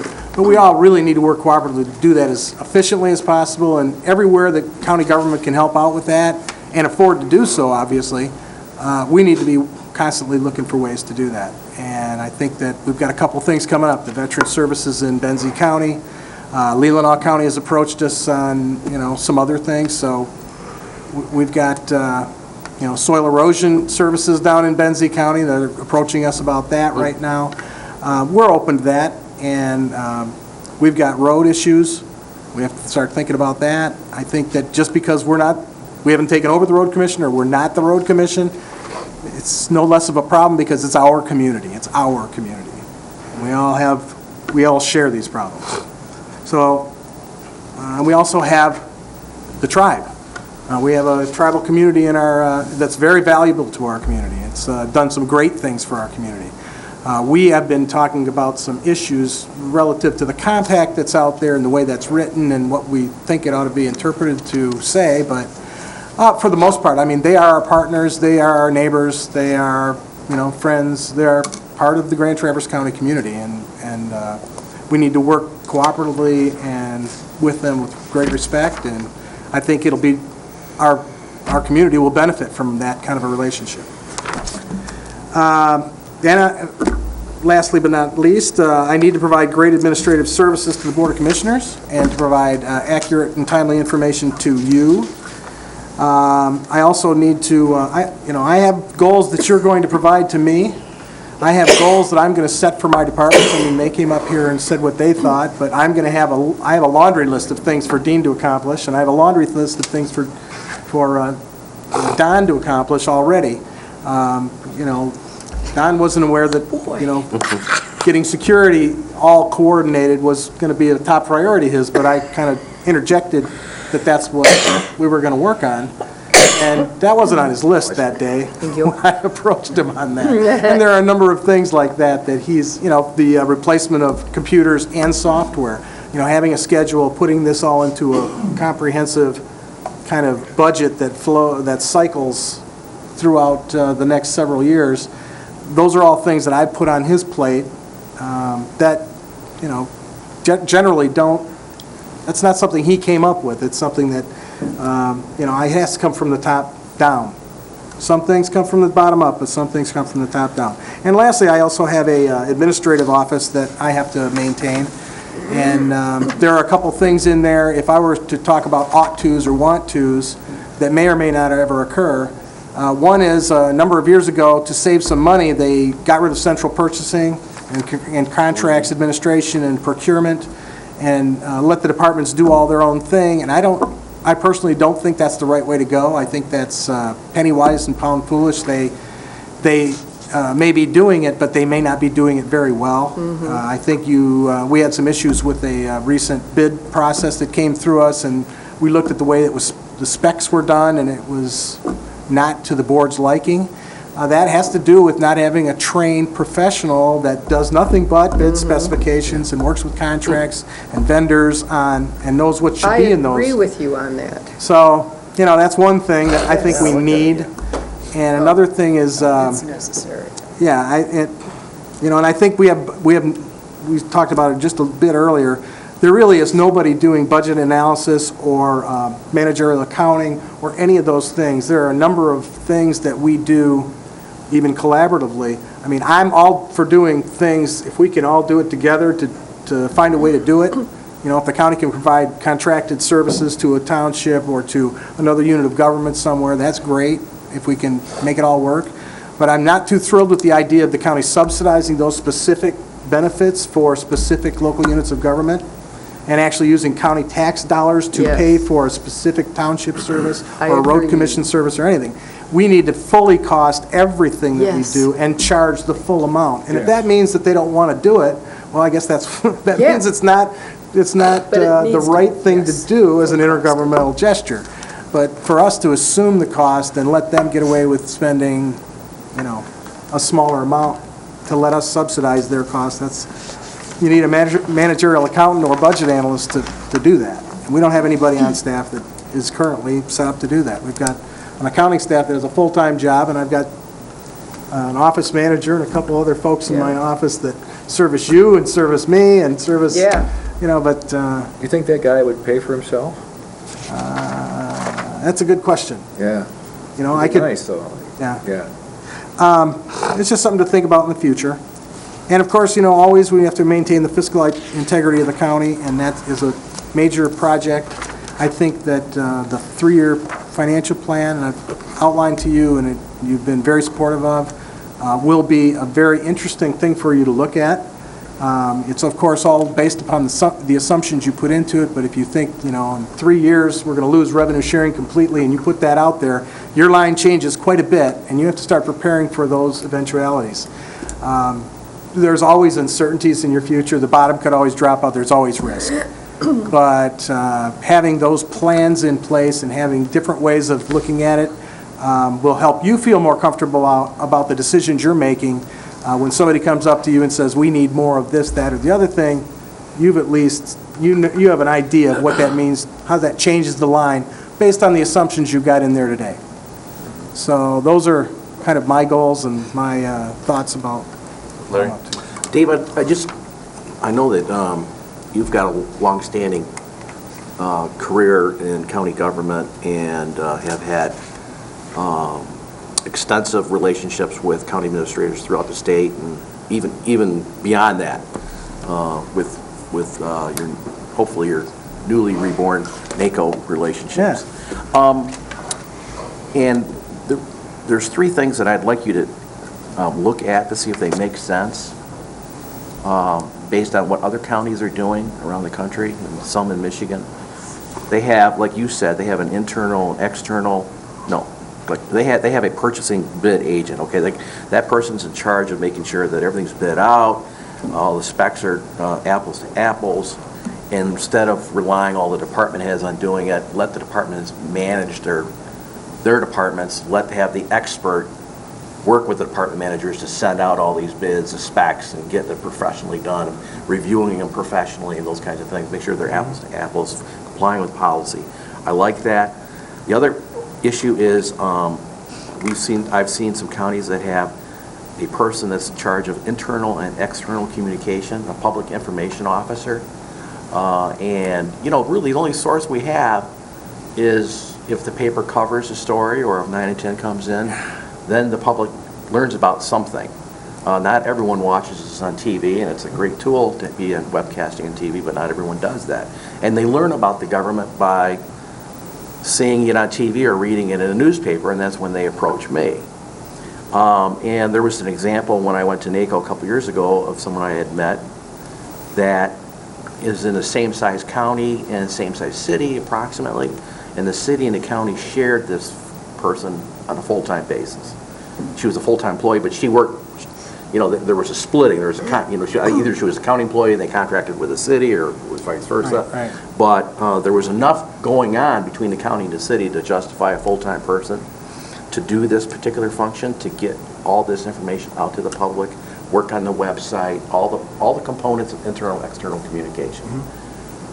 And the other one was that I was aware, and I don't know if they still have, but I know Ottawa County was pretty big on centralizing one particular person that had an expertise in finding grants, state and federal grants and other sources.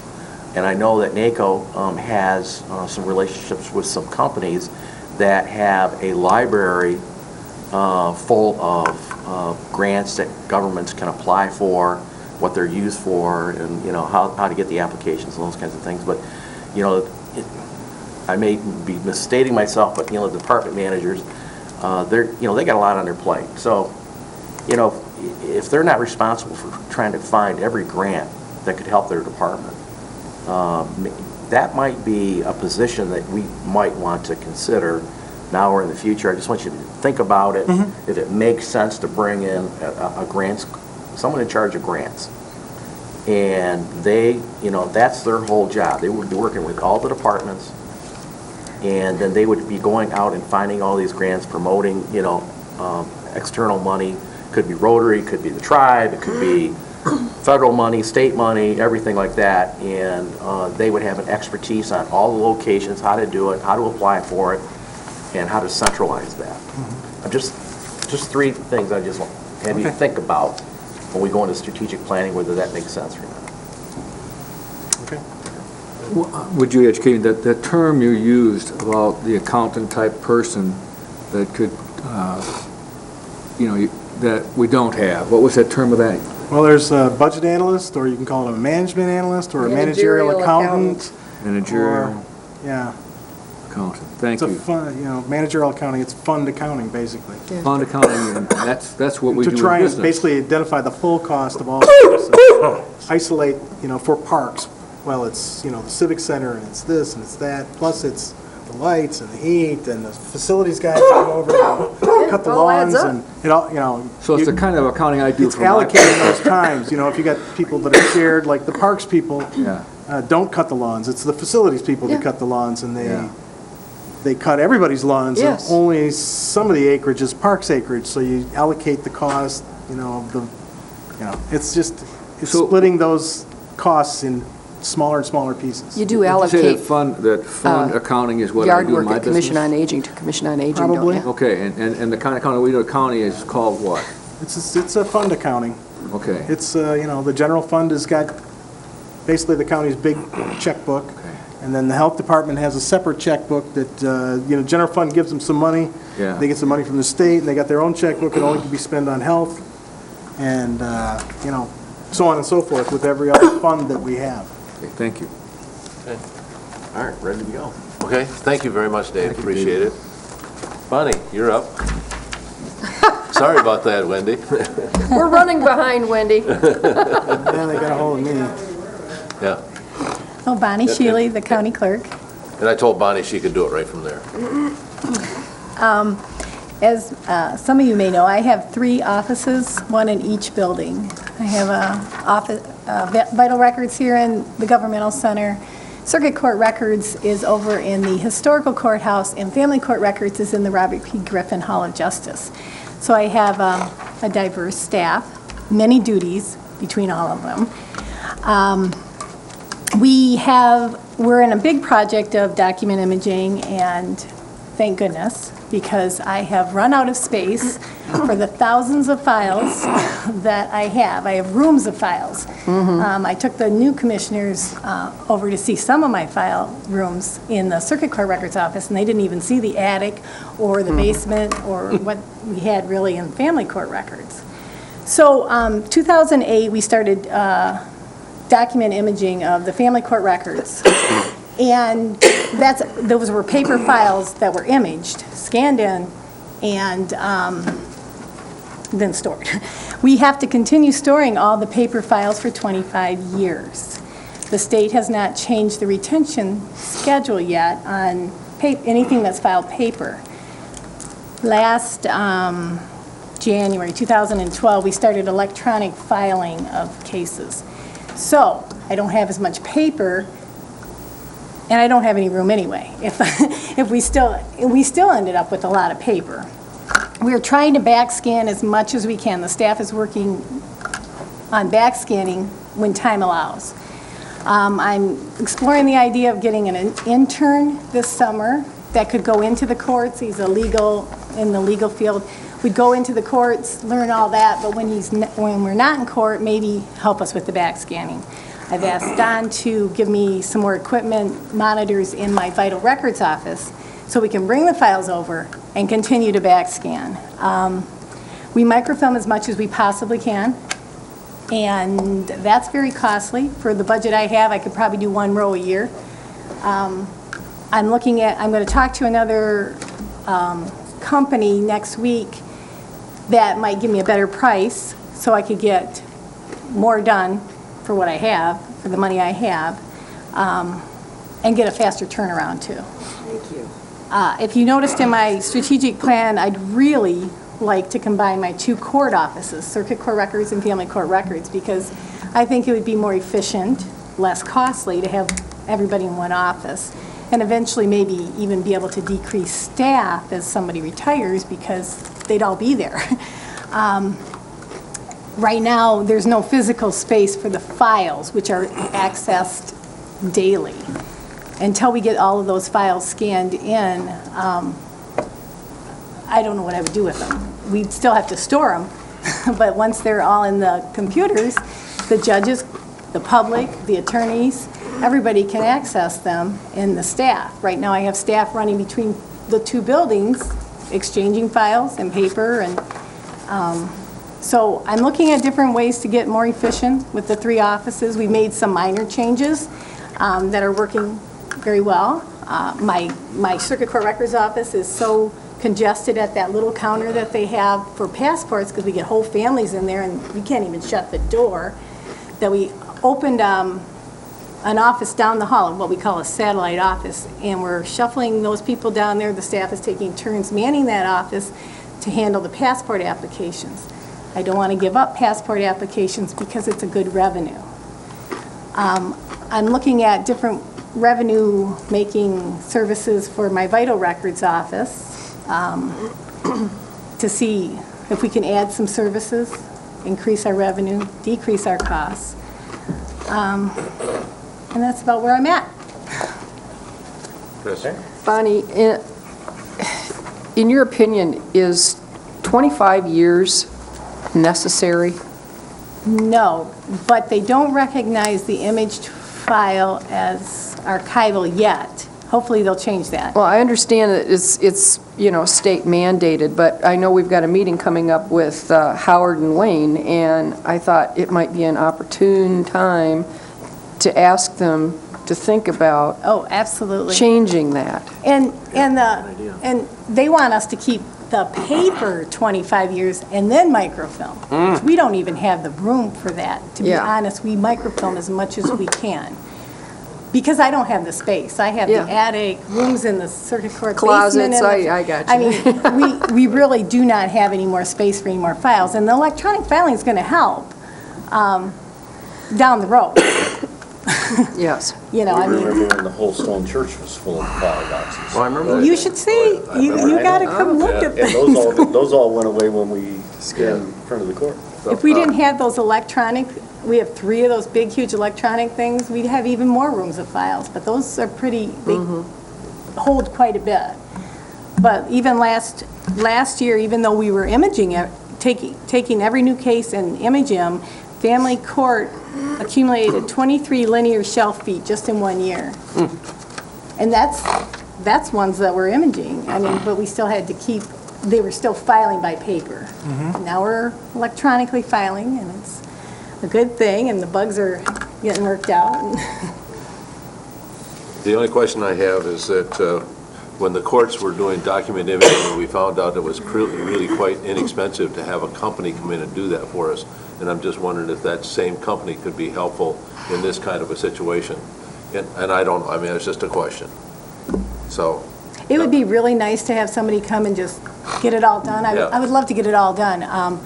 Right now, like I said, we're doing as much as we can with whatever spare staff I have, and I'm even adding my Vital Records staff to help back scan and index. It's not just scanning. You have to index everything to the case.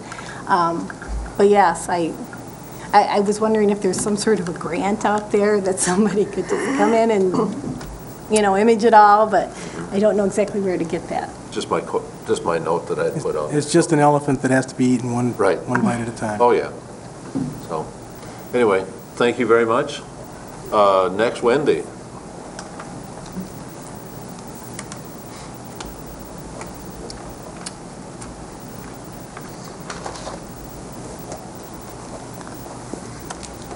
Less than 3 months on the job, or 4 months? How many? 5 months? Been that long already? But who's counting? But it's flown by. Less than 6 months. Yes. And we're asking you to come forward and do this. We appreciate that. Still observation. So I'm just passing out just kind of a summary of our strategic plan. Ours is a fairly large document. We also have pretty diverse staff. We're at 6 locations with 2 youth health clinics, animal control, environmental health, the main health services building, and then the medical examiner. So pretty diverse staff, a lot of different types of programs. So we embarked on strategic planning, And my understanding is this was really the first time that all the staff were involved in the process. And so they really actually embraced it and really kind of enjoyed it. And prior to us starting the actual planning sessions, we had a morning diversity training session that was on generational diversity, which at first I thought, doesn't sound that interesting, but it was fascinating. I would recommend it actually for the entire county. And it really kind of brought a fresh look to everybody's eyes. And so it made us look at the whole strategic planning process kind of a little bit differently. And it was diversity training of dealing with different generations and of coworkers plus clients. And we actually have 4 different generations that work at our health department right now, so pretty wide span. So I've kind of summarized I think we had 17 total strategic goals, and I've kind of grouped it into areas for you. First being health services, and an obvious one is protect and promote the quality of the public health, through sustaining our core mandated and priority health department services. And our goal here, and this is always an ongoing one, but we're always just looking to meet and hopefully exceed all the accreditation and grant contract standards. The second is to incorporate the findings of the Community Health Needs Assessment priorities. That's a process we have many staff involved in our community, as well as the Michigan Department of Community Health, their priorities, making sure that we are on track with both, so that any additional funding we seek aligns with those priorities, but also making sure that the services we provide align with those same priorities. This year, we're implementing an electronic health record. We do have a funding that comes through having nurse practitioners and a physician on staff through Medicare. So we're just starting that process, and we're rolling it out in 3 different sections, starting at our youth health clinics, then moving on to our reproductive health, family planning, and then moving on to immunizations and maternal and child health services. Also promoting public health through sustaining and enhancement of collaborations in the community. For public health, that's key. We're involved on many community collaboratives, boards, and it really is important that we are working with community partners. If it's a service we don't provide, we're making, proper referrals, and that we're all working towards the same goal but not duplicating efforts.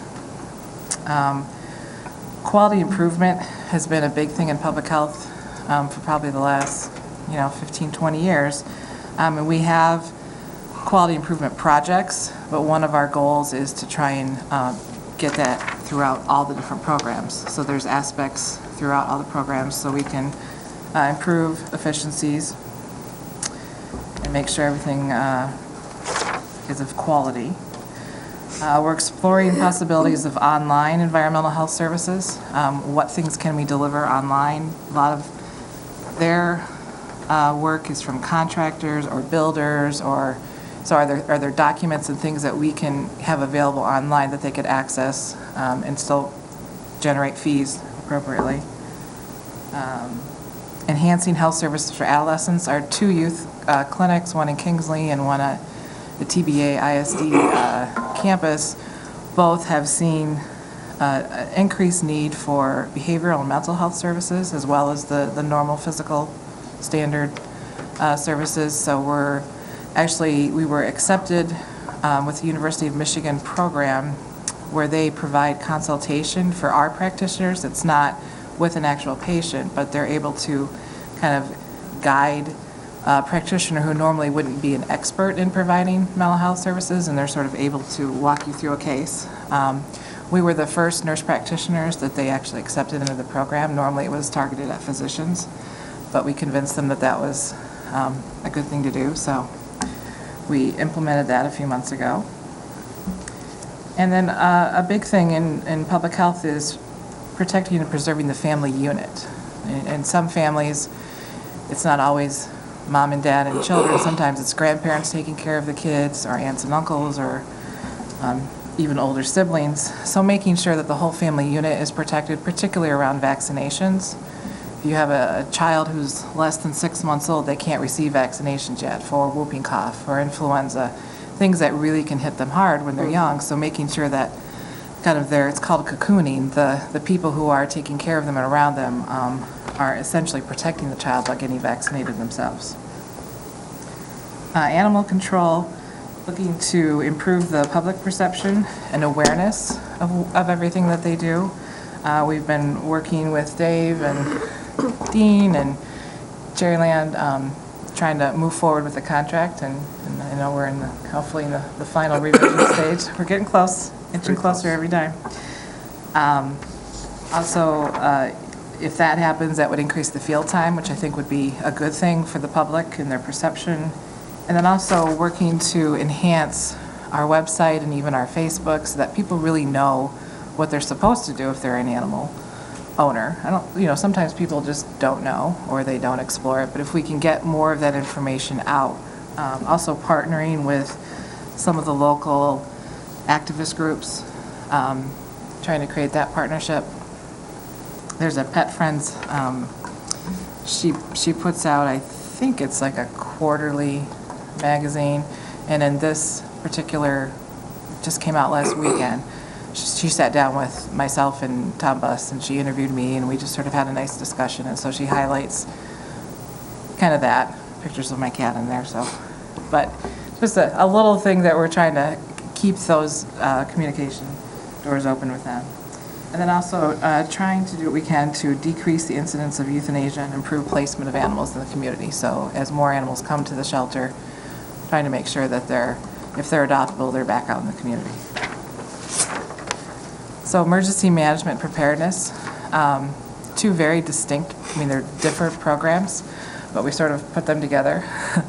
Emergency management is really what I view as like the county's resource. So it is more general of all different kinds of responses, where the preparedness is focused on more public health or bioterrorism. So we have a specialist who deals with planning specific to the health department, and we have a core team of 6 of us who sit down and we go through all these plans and annexes and make sure that we as a health department can respond for a public health threat, but then from the emergency management aspect, that's more of a collaborative process, even more so than public health, with all the different disciplines. So we recently are in the process of filling that position.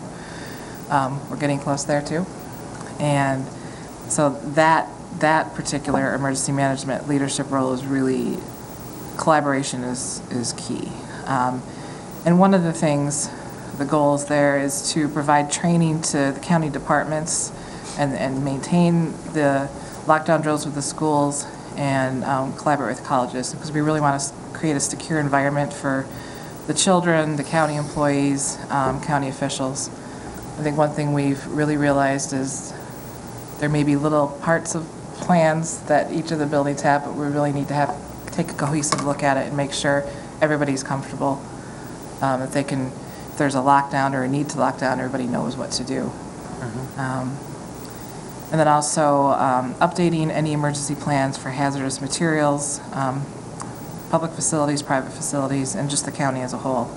So that'll be one of the key things for our new emergency management supervisor. As far as just from a general administration standpoint at the health department, always looking to improve communications with the public. We filled our outreach coordinator position in December, and she's been very active, reviewing our website, looking at our Facebook, trying to keep kind of conversations going through Facebook, and just making sure that all of our clients and the public have access, whatever time they may choose to log on, and actually understand what services we provide.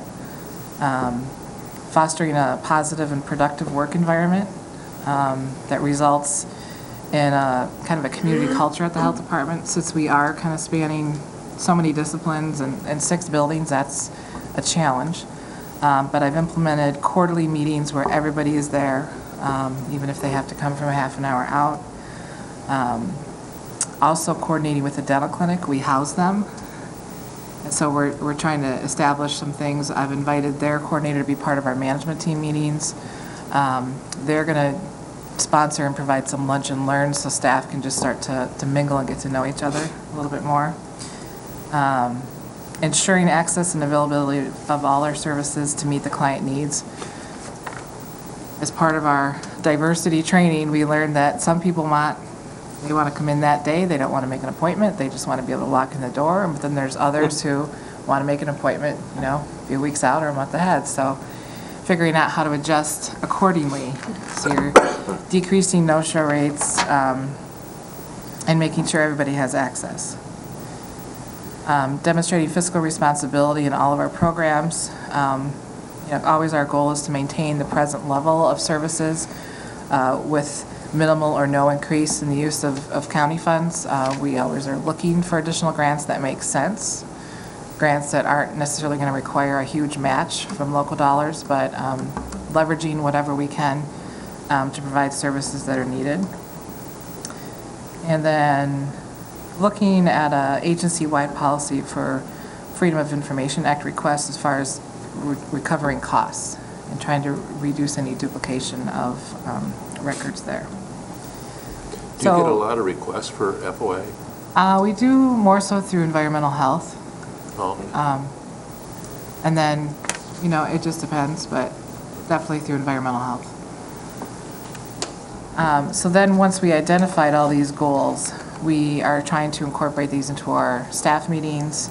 And one of the things that came out of this process is there definitely were 6 teams that needed to be created. So we've created teams, and they have a captain or a coach. It's not management, it's just one of our key staff members. And then management office kind of serves as the mentor to that person to kind of build the cohesiveness. And the teams are quality improvement, website improvement, employee recognition, team spirit, feedback loop, which is, they've never really had a true performance feedback, and they want it to be kind of an open process, so it's constructive, but not just the same old annual review that after a while nobody values. So we're looking at trying to find something creative there. And then a wellness committee. That's kind of where we're at and what we've done. Any questions at all? Very good. A lot of stuff. Thank you, Wendy. Sure. Thank you very much. I appreciate the fact that you actually got the employees involved in this agency-wide process and did it the right way. Well, it was fun, actually, and it was good to hear the feedback, and that's the only way you're going to get them to embrace the goals and meet the outcomes and objectives, in my opinion, so. Wendy, is that diversity training, was that part of the MLK Day? Or No. was that your own? No, So it maybe you was- might want to it's separate. suggest that Jen might want to do that next She year? actually attended it Okay. and observed it, and she really, So- yeah, it was But there also, excellent there's training. another part that maybe needs to be included in that, and that's the poverty. How people that are in poverty speak different languages Yeah, than people that are in middle class and upper class. well, I know I did where I came from, but I know they have here too. They have gone through that poverty training too, but yeah, and that's a whole different kind of eye-opening experience too. Oh, yes, it is. Yep. Good. Thank you. Mr. Brown.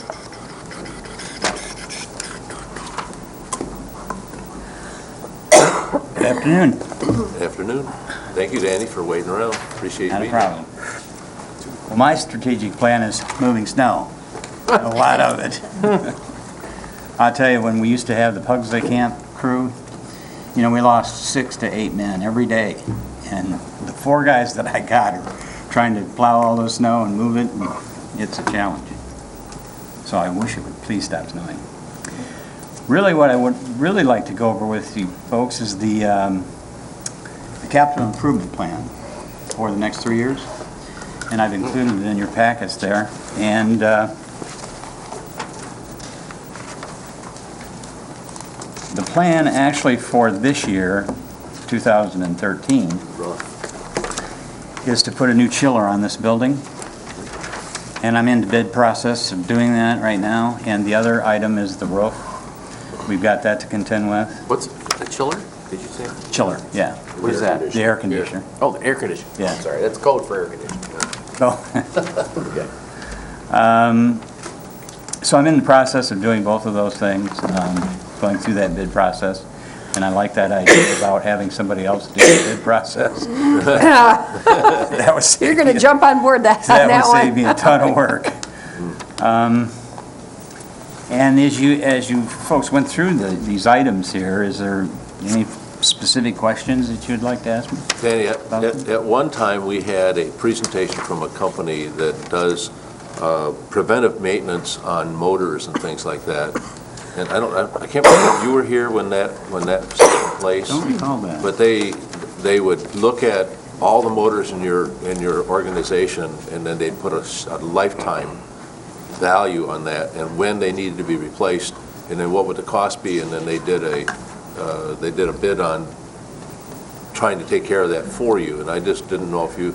No, I don't recall that. I'm trying to think, something controls, not thinking the name, but anyway, at one time they were doing that kind of a project, and I just didn't know if it was something we might want to look at, is finding it, maybe going out for bid for a company that can come in and manage our systems and tell us, well, this has got 25 years of life, and at this time, this is when you're going to replace it. The amount of speculation that's involved in anticipating the life expectancy of electric motors, the speculation piece is huge. Well, yeah, it is. So, You just never know. I've seen motors that have 75, 80% brush wear, and the next week they burn an armature, and there's just the anticipation that you think that you can look at a motor that is currently running and anticipate when it's going to fail. I don't believe that system. I really don't. With electric motors, a lot of their life depends on their starts. Oh, sure. Right. Like the elevator here, that's the short life motor because it's starting all the time.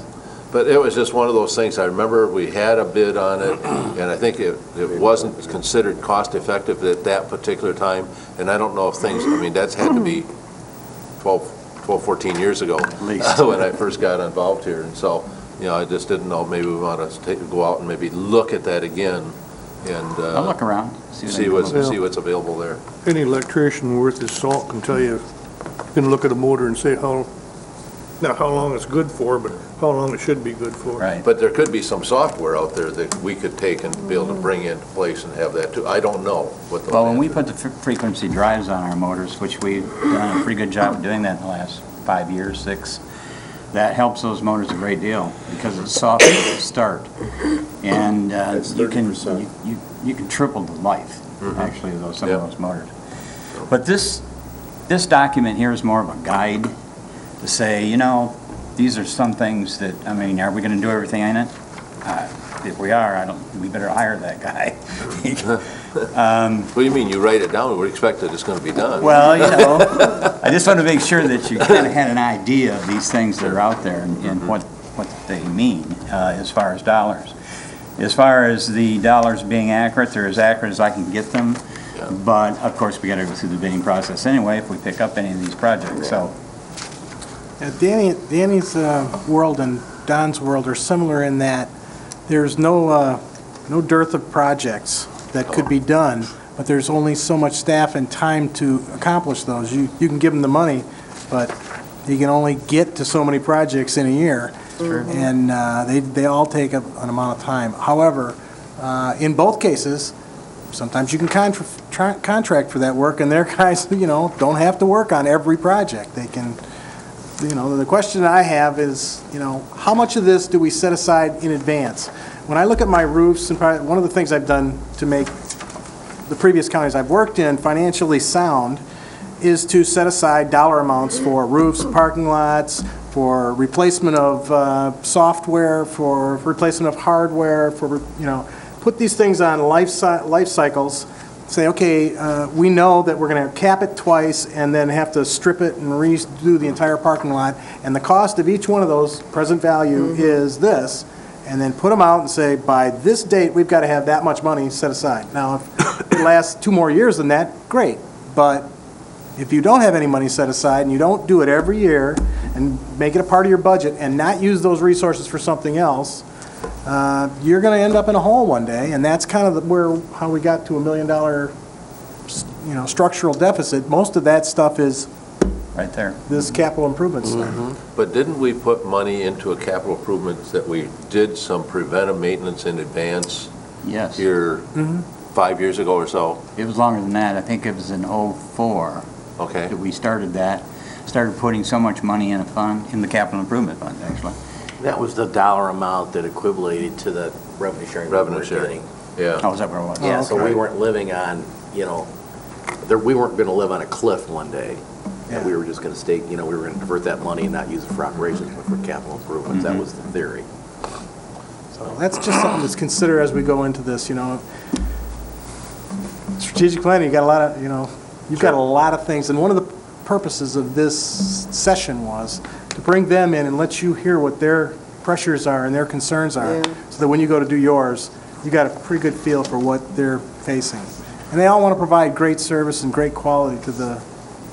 And we have a lot of very old buildings that have not had significant infrastructure or major improvements done That's for very a long true. time.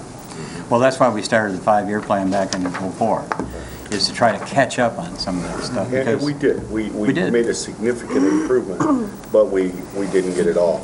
Oh, no. since you There's were- still- Yeah, we heard today where the prosecuting attorney would like to see some sort of a different facility. Now, that's a very yeah. old... Facilities would like a new building too, wouldn't they? I would love one.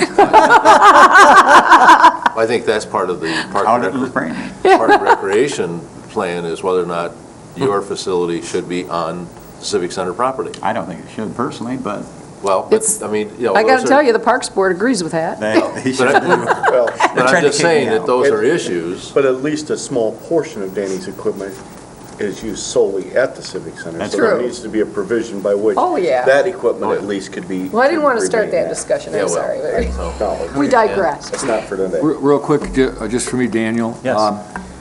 Putting a new roof on this building, is that something we budgeted for, or we're going to have to find money It's- for that? No, it's budgeted. It's It's budgeted? budgeted, yes. Okay, thanks. And incidentally, the city pays a portion of that as well. Thank you, Dan. And the chiller, too. So, Well, that's the second chiller, right? Pardon me? Isn't that the second chiller that we're putting on here? The second one? The No, compressor. Oh, that was compressor. that was a compressor for that chiller. Okay. Their share. And, yeah. Is there any other questions? Thank you. Okay, thank you very You much. get points for being brief. Here comes our Thank savior. you. We will tell you that No, you that Danny is actively working on a Mine's new done. contract for You're the last our one. natural gas for the next year. All I right. know that because we... Looks like we're both 20 make minutes phone behind. calls every What are week. you getting so far, do you think? Well, Because we're- I just entered into We're one. at 3.99 right now, and that's where we want to stay. All right. Jamel, What I told welcome. Jacob the other day is you did back to 3.99. Right. Yes, He immediately. was at 4.45 a week ago, it was 4.14 yesterday. Well, I'm not going to keep you very long, but I wanted to have a chance to briefly go over some of the things that I had submitted for the strategic planning. And it was interesting because when you were talking to Danny and Dave was bringing up the fact of if you don't plan ahead for things like the roofs and parking lots, then you get into a situation where you're playing catch up and you're potentially in the hole. And what went through my mind was the roofs and parking lots for Danny are things like our recorder and our phone switch and our consoles and things like that, that we know we're going to have to replace, but we get to a point where there's not a capital, budget for central dispatch, and then we get to the point where we're just budgeting every year, but we get these big ticket items and then those have to be addressed. So we're kind of in that same situation a lot of the time, so. But won't it change on the lawsuit that we won as to whether or not we could increase the amount of money you're bringing in and not out of general fund? Won't that help you a little bit better? It will help. Will it solve all the problems or all the challenges that we face right now? No, I don't think so. And right now, I can't really say how much that's going to give us or how much that's going to help in that respect. in a bigger picture than that, and that kind of addresses the pre-planning, the stable funding for 911, it's gone, I mean, in the, I don't know, 12 years or so I've been the director, we have functioned very well. And that has to do with, a lot to do with the board, and a lot to do with the dean helping, and a lot to do with grant money and other things that have gotten us through and allowed us to make improvements that we otherwise wouldn't have made, especially with what happened with the economy and everything. But I think that we definitely need to look at that and see how do we want to move forward with that. I know I can probably say pretty accurately that Dave would be happy if Central Dispatch wasn't funded out of general fund, which would be fine with me and probably fine with you all. But for that to happen, there's some significant changes that have to take place. And things kind of segue one into the other, because the next thing that was in my strategic planning was investigating, again, consolidation of 911 services. And that is technically and operationally, compared to politically, it's easy. Politically, yeah, it is not good. And, I mean, it's just very challenging. Territorial. I mean, I just... 2007, 2008, we met monthly with both Benzie County and Leelanau County about a joint 911, and there was basically zero it just support. makes so much sense. And now that we're going with the Smart 911, I mean, It's territorial. It absolutely is. I agree. It's a big change. That doesn't mean it can't be done ever. Yeah. But there has to be a lot more involvement. I'm not a very political person. You're more political than you think you are. Is that a compliment or a... That's no. a compliment. Anyway, it would take a lot more effort than... It would take a group effort to make it even remotely feasible. I have been a proponent of that for a long time and believe that it would be beneficial all the way around to have a regional 911 center. You bet. And I have my own opinions on how that should happen, right or wrong, but I think the level of service could be higher. I believe that the cost could be lower eventually, maybe not initially, but I do believe that they could level out and overall be at a lower cost.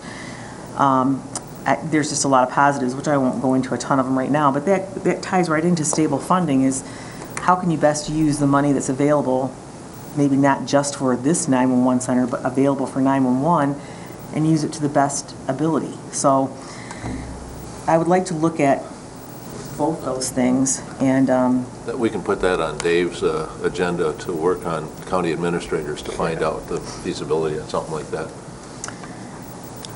You know, just to touch on it, I don't want to spend too much time on it, but one of the real big difficulties is not the boards or the administrators or any of that. It's the sheriffs and the fire and the ambulance and all those leaders of those. You know, it's one thing to say, well, I can't get, dispatch did something that I don't like.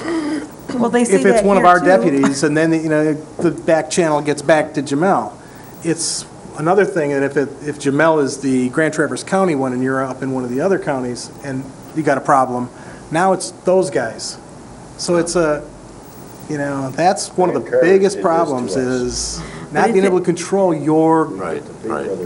If it were an authority, that wouldn't be an issue. Right. And that is the way I believe, and that's primarily the reason why it should be that way. And Because Antrim's fully funded by its surcharge, and we aren't. Yeah. Yeah, and I guess it was frustrating when we've looked at this before, because, people, it is territorial. They look for their own interest, which is kind of human nature, but it gets a little frustrating when there's a lack of vision sometimes, and people don't want to look past right here. So, I don't think it'll happen in our lifetime. I wouldn't put a lot of energy into it. so. You know, there's something wrong with me, because when you say that kind of stuff, it just looks, I just take that as more of a challenge, even though that, I know that there's something wrong. You know, I've had people tell me, oh, That'll never happen. she'll never be able to do that, and man, I'll dig my heels in and away I go. Well, Don't discount it. I think we should at least, It's like having a regional jail. I think we should at least explore, but there are, well, we can talk more about that. I just think, I want to bring it to your attention that I think We need as to look at it. property values continue to stay stagnant, budgets continue to go up, it's going to force issues like that to happen. It's absolutely going to force it, because they cannot continue to run the current way they're structured. And the way the technology is today, it allows us, I do not think that the state of Michigan should have 2 911 centers and they should be dispatched all over the state that way. I do not agree with that. But I do think that 3, 4, 5 counties could easily be served very well. Provided certain dispatchers know those counties very well, know all those streets, know the terrain. Yes. But it comes up on their computer. And you've got the infrastructure. It does here because we have the GIS capability to do that. Yes. You go into Benzie County, you don't get that. Oh, is that right? Yeah, but there's also such a thing called Google Because the Earth. dispatcher knows where you're That's going. true, too. Sunny, Google Earth. I'm just telling you, the technology, you do have to have a familiarity.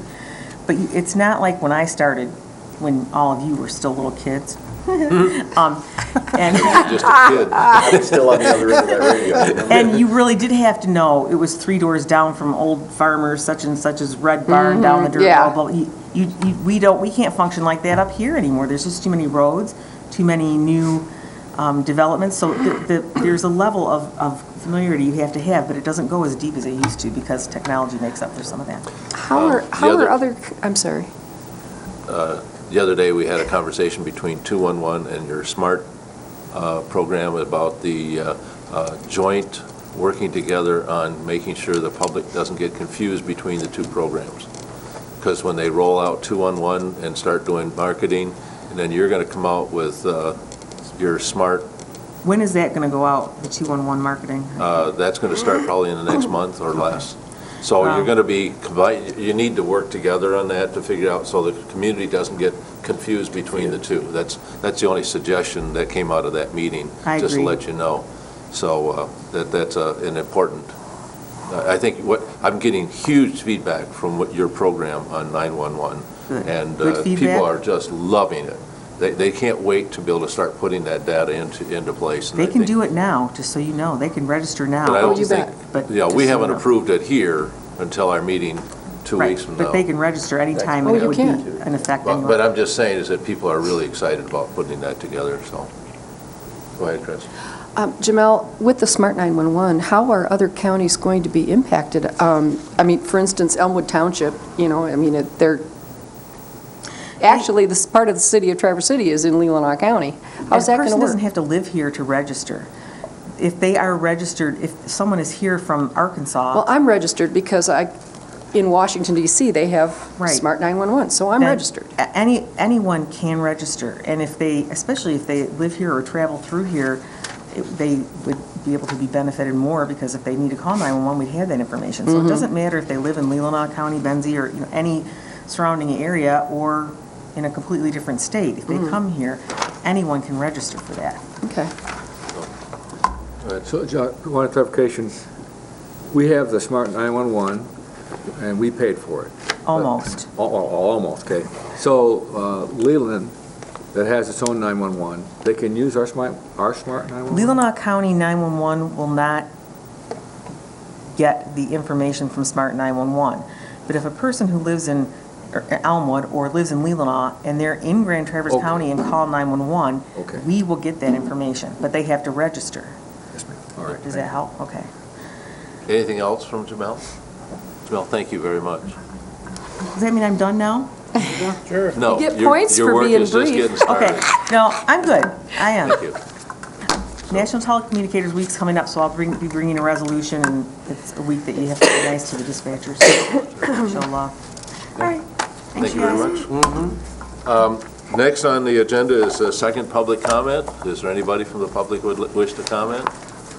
I just want to say how wonderful our commissioners are, and how friendly and nice and how good of a job they're doing, and You're not getting any more It's money. not a budget hearing. This isn't a budget hearing. I was standing here, I thought, okay, except Sunny, there, now I'm... I figured that would come. At this point, we're done with this part of our strategic planning. The next part of it is trying to figure out a date when we start coming together. Dave, have you got more information on a facilitator? We have received a proposal. Actually, in the person from NMC said she had a lot of different commitments, and she's actually a subcontractor through MMC, so we'd have to get their permission and everything. So we're looking at the proposal that was submitted to us out of the two, and we're going to be coming back to you at your next meeting. So I would think that you start looking at your calendars as to what's going to be available. Are we looking at after NACO and after MAC, or are we going to try and do it in between? Probably looking at early March. Pardon? Probably looking at early March after NACO. Early March would be NACO, and mid-March is MAC. So I'm just, if we can put it, if we're going to try and put it in between there, I think that's a thing that we just have to remember looking at our calendars so that we're aware of what's going on and how that's going to work. And are we looking at a Friday again? Does this work the best? Saturday. Well, there's a lot of people who didn't like Saturday, so, Friday seems to work the best for everybody, I think. The 8th, 15th, and 22nd are open on the calendar. So, okay. So we can put that together. Okay, Yeah. will do. Any other comments? In terms of Friday, I usually work Friday mornings, but if you give me enough advance, I don't have to cancel patients. Okay. Yeah. So, Or maybe we could do it on a Friday afternoon, so you wouldn't have to. Yeah. We could work around your schedule. It'd be fine. any other comments? Does Chris have something? We are adjourned. Thank you. Always